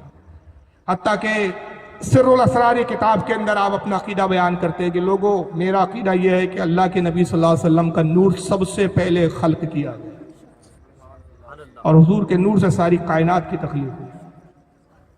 گنید الطالبین میں آپ اپنا عقیدہ بیان کرتے ہیں کہ ہمارا عقیدہ یہ ہے کہ نبی کریم صلی اللہ تعالی وسلم نے شب معراج بیداری کی حالت میں اپنی ماں کی آنکھیں سے اپنے رب کا دیدار کیا. بے شک بے شک. میں یہ عقیدہ اس لیے بیان کر رہا ہوں, یہ ریکارڈ ہو رہی ہے, نیٹ پہ جائیں گی کل. تو آج کل ایک اور شوشہ چلا ہے کہ کچھ اہل حدیث یہ دعویٰ کر رہے ہیں کہ غوث پاک ہماری جماعت کے تھے, اہل حدیث تھے. دلیل بولے گنید الطالبین میں. اچھا کیا ہے گنید الطالبین میں ان کی کتاب میں؟ حالانکہ اس پر بھی علماء میں اختلاف ہے کہ غوث پاک کی کتاب ہے یا نہیں. علماء کا ایک طبقہ کہتا ہے کہ کتاب آپ کی ہے لیکن کچھ الحاقات ہوئے اس میں, کچھ کہتے ہیں کہ غوث پاک کی کتاب ہی نہیں ہے. لیکن راجح قول یہ ہے کہ کتاب تو غوث پاک کی ہے لیکن کچھ باتیں اس میں الحاق کی گئی. ابن تیمیہ اور ابن کثیر کہتے ہیں کہ گنید الطالبین غوث پاک کی کتاب ہے. امام ابن حجر المکی الہیتمی فتاوی حدیثیہ میں کہتے ہیں کہ گنید الطالبین غوث پاک کی کتاب ہے لیکن کچھ الحاق ہوئے. شاہ عبدالحق فرماتے ہیں غوث پاک کی کتاب ہے. ابھی بحث کا موضوع نہیں ہے, گنید الطالبین کو معیار بنایا. کیوں؟ کہتے ہیں کہ صاحب غوث اعظم رفدین کرتے تھے اس لیے وہ اہل حدیث تھے. ایک رفدین ملا ان بیچاروں کو تو انہوں نے اہل حدیث بنا دیا, اور یہ نہیں دیکھا کہ غوث اعظم حنبلی تھے. امام احمد ابن حنبل کے نزدیک نماز میں رفدین کرنا ہے. رفدین کیا؟ رکوع میں جاتے وقت اور رکوع سے اٹھتے وقت ہاتھ کو اس طرح اٹھانا, اس وقت تکبیر کے وقت اٹھاتے ہو کاندھوں تک ہاتھ اٹھانا, اس کو رفدین کہتے ہیں. امام شافعی اور امام احمد ابن حنبل کے نزدیک رکوع میں جاتے وقت اور رکوع سے اٹھنے کے بعد رفدین کرنا یہ مستون ہے. امام اعظم ابو حنیفہ اور امام مالک کے نزدیک یہ رسول اللہ نے ابتدا میں کیا, بعد میں اس کو ترک کر دیا, لہذا ترک کر دیا. تو اب یہ سنت اب عمل نہیں کیا جائے گا اس پہ, کیونکہ سرکار نے اپنے عمل کو خود منسوخ فرما دیا اپنے ہی عمل سے. لیکن ایک رفدین دیکھا تو اہل حدیث بنا دیا, اور باقی بھی کتابوں میں جو اتنی ہزاروں باتیں لکھی ہے جو ان کے عقیدے کے خلاف وہ دیکھنے کے لیے تیار نہیں. جبکہ اہل حدیث و وہابیوں کا عقیدہ ہے کہ حضور نے شب معراج اللہ کو دیکھا ہی نہیں. اور غوث اعظم گنید الطالبین صفحہ نمبر 178 جلد نمبر 1 جو الفاظ نقل کر رہے ہیں اس میں کہتے ہیں ہمارا عقیدہ ہے, یہاں سے شروع کیا آپ نے, ہمارا عقیدہ ہے کہ شب معراج نبی پاک صلی اللہ علیہ وسلم نے اپنے ماتھے کی آنکھوں سے, دل کی آنکھوں سے نہیں, ماتھے کی آنکھوں سے اپنے رب کا دیدار کیا. آپ نبی کو زندہ مانتے ہیں. اسی گنید الطالبین کے اندر جلد 1 صفحہ 81 پر آپ اپنی تعلیم یوں بیان کرتے ہیں کہ نبی حیات ہے, جب روضے رسول پر حاضر ہو تو ویسا ہی ادب کرے جیسے حضور کی زندگی میں کیا جاتا ہے. اور فرماتے ہیں کہ جب دعا کرے تو حضور کے روضے کی طرف رخ کرے اور پیٹھ کعبے کی طرف ہو, موجہ شریف کی طرف رخ کرے. اور بابڑا آج کا کیا کرتا ہے, جیسے اب حضور کے روضے کی طرف دعا کرو آئیں گا وہ متوا جو ہوتا ہے کوا ہی بولنا چاہیے, کاؤں کاؤں کرتے کم بخت ادب نہیں ہے نہ کچھ ہے. تو کیا کریں گا آپ کو حاجی الا قبلہ, قبلے کی طرف. اور غوث اعظم گنید الطالبین میں کیا کہہ رہے, قبلے کی طرف کیا ہو, پیٹھ ہو. تو کعبے کی طرف پیٹھ کرنا بے ادبی نہیں, اس لیے کہ کعبے کی طرف رخ ہے, رخ تو اس طرف ہے. اور کہتے ہیں پھر حضور کی بارگاہ میں جو دعا کرے تو کہے, اور پھر یہ آیت بیان کرتے کہ اس آیت کو پڑھے جو سورہ نساء آیت نمبر 64 میں یہ تعلیم دے رہے غوث اعظم, یہ آیت تلاوت کرے, حضور کی بارگاہ میں دعا کرتے. اور وہ آیت کیا ہے, وَلَوْ أَنَّهُمْ إِذْ ظَلَمُوا أَنفُسَهُمْ جَاءُوكَ فَاسْتَغْفِرُوا اللَّهَ وَاسْتَغْفَرَ لَهُمُ الرَّسُولُ لَوَجَدُوا اللَّهَ تَوَّابًا رَحِيمًا. اللہ فرماتا ہے کہ اے لوگو جب تم اپنی جانوں پر ظلم کرو, یعنی تم سے گناہ ہو, تو کہاں جاؤ, مسجد میں نہیں، میرے محبوب کی بارگاہ میں جاؤ، میرے محبوب کے پاس آؤ، میرے نبی کے پاس آؤ، فاستغفر اللہ، اپنے رب سے استغفار کرو، اپنے رب کی بارگاہ میں استغفار کرو، واستغفر لهم الرسول، اور اگر میرا رسول بھی تمہاری سفارش کر دے، تمہارے لیے دعا کر دے، تمہارا وسیلہ بن جائے، لواجد اللہ تواب الرحیمہ، تو تم اپنے رب کو بہت زیادہ توبہ قبول کرنے والا پاؤ۔ تو کہتے ہیں کہ یہ آیت پڑھے اور کہے یا رسول اللہ میں اسی طرح آپ سے اپنے گناہوں کی مغفرت کے لیے حاضر ہوا آپ کی بارگاہ میں، جیسے کہ وہ عربی حاضر ہوا تھا جو گناہوں میں لدا ہوا تھا، اور اس نے کہا یا رسول اللہ میں آپ کی بارگاہ میں آیا ہوں کہ آپ میرے گناہ رب سے معاف کروا دیجیے۔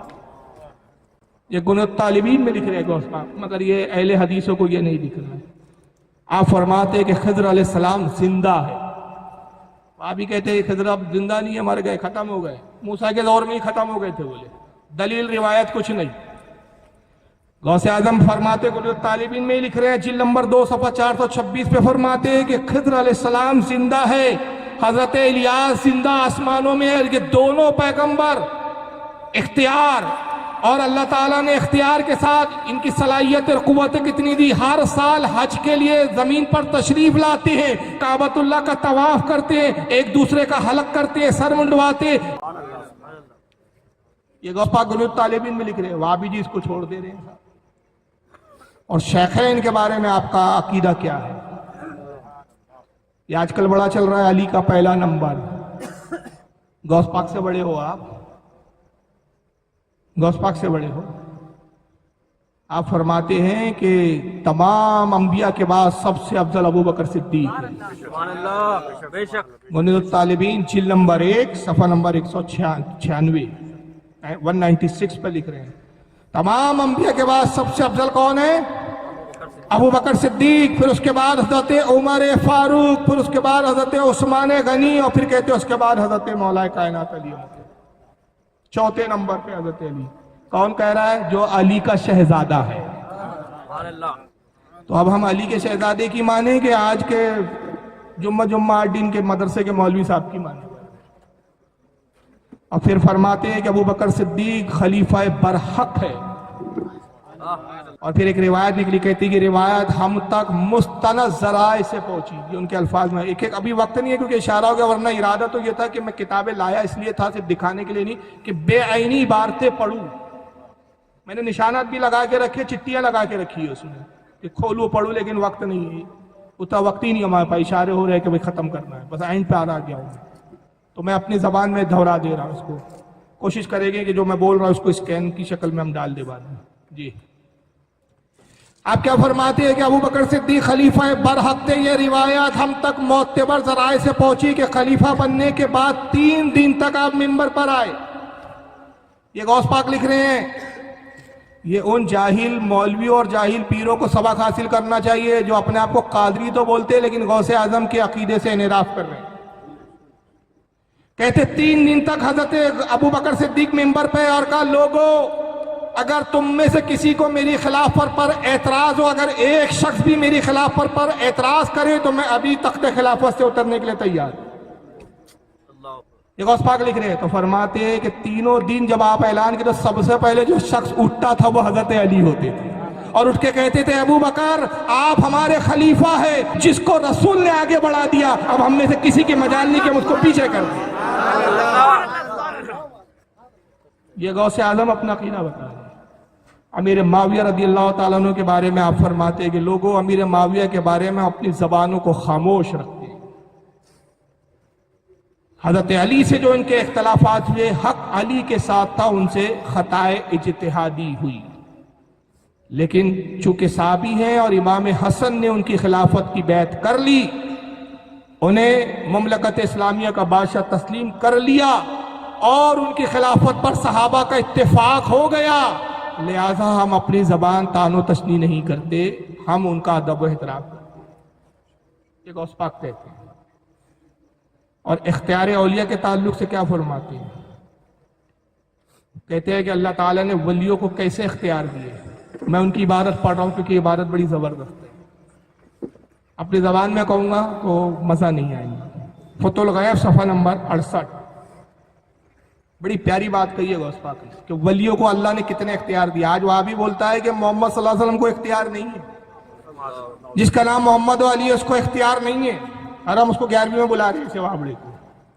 اور غوث پاک اپنا عقیدہ فتح الغیب اپنی کتاب میں خود کیا لکھ رہے, کہتے قال اللہ تعالیٰ فی بعض کتبہ, کہ اللہ تعالیٰ نے اپنی بعض کتابوں میں یہ بیان فرمایا کہ رب ارشاد فرماتا ہے, یعنی حدیث قدسی نقل کر رہے, حدیث قدسی کوٹ کرتے کہتے ہیں کہ اللہ فرماتا ہے یا ابن آدم انا اللہ الذی لا الہ الا, اللہ کہتا ہے اے میرے بندے, اے آدم کی اولاد, میں ہی تیرا رب ہوں, میرے علاوہ کوئی عبادت کے لائق نہیں. اے آدم کی اولاد میں تیرا رب ہوں. انا اقول للشیء کن فیکون, میری شان یہ ہے کہ جب میں کسی چیز کے لیے کہتا ہوں ہو جا, وہ چیز ہو جاتی. میں جب کسی چیز کو وجود دینا چاہوں کہ کن ہو جا, فیکون ہو گئی. اتینی اجعلکا تقول للشیء کن فیکون, اے میرے بندے تو میری اطاعت کر, میرا بن جا. جب تو اطاعت کر کے میرا بن جائیں گا تو میں تیری بھی شان ایسی کروں گا کہ تو کہیں گا کن ہو جا فیکون ہو جا. اس ایک جملے میں سارے اختیار آ گئے. تو اب کوئی ولی کہے اے اللہ اس مردے کو جلا دے, کن فیکون, مردے کو جلا دیا, شفا دے دیا, سب کن فیکون میں آ گیا. یہ شان اور یہ اختیار کون دے رہا ہے؟ اللہ تعالیٰ عطا کر. اور پھر آگے وضاحت کرتے کہتے وَقَدْ فَعَلَ ذَلِكَ بِقَصِرٍ مِّنْ أَنْبِيَائِهِ وَأَوْلِيَائِهِ وَخَوَّاسِهِ مِنْ بَنِي آدم, اور یہی طاقت و قوت, یہ اختیارات اللہ نے تحقیق اپنے بہت سارے انبیاء کو, اولیاء کو, خواص کو, اولاد آدم کو عطا کیا. اولیاء کے اختیار کا ذکر کر رہے ہیں. پھر گنیت الطالبین کے اندر جلد 1 صفحہ 258 پر آپ تعلیم دیتے فرماتے ہیں لوگوں 40 ابدال ہے جو دنیا کا نظام سنبھالے. ان وابی سے پوچھو کہ اہل حدیث تو بڑے جلدی بول دیا آپ نے غوث پاک کو, مانتے ہو کہ تم 40 ابدال؟ اب میں نے کئی وہابیوں کو چیلنج کیا, آج تک ایک وہابڑے نے میرا چیلنج ایکسپٹ نہیں کیا. کہا میں نے کہا تم گنیت الطالبین کی بنیاد پر کہتے ہو نا غوث پاک اہل حدیث تھے, چلو اسی گنیت الطالبین کو فیصل بناتے. گنیت الطالبین میں جتنے عقیدے تم بھی مانتے جاؤ ہم بھی مانتے, میں رفعین کے لیے تیار ہوں, تم باقی سارے عقیدے مانو. پھر تو تم ایک رفعین دوں گے تو 10,000 مسئلے میں تم پہ لاد دوں گا, اور تمہارا باپ بھی نہیں مانے گا کیونکہ تم اس کو شرک و بدعت بول کے بھاگتے ہو. تو غوث اعظم کیا فرما رہے ہیں کہ 40 ابدال ہے جو دنیا کا نظام چلاتے ہیں, اور فرماتے یہی دنیا کے حاکم ہیں اور مومنوں کے سفارشی ہے.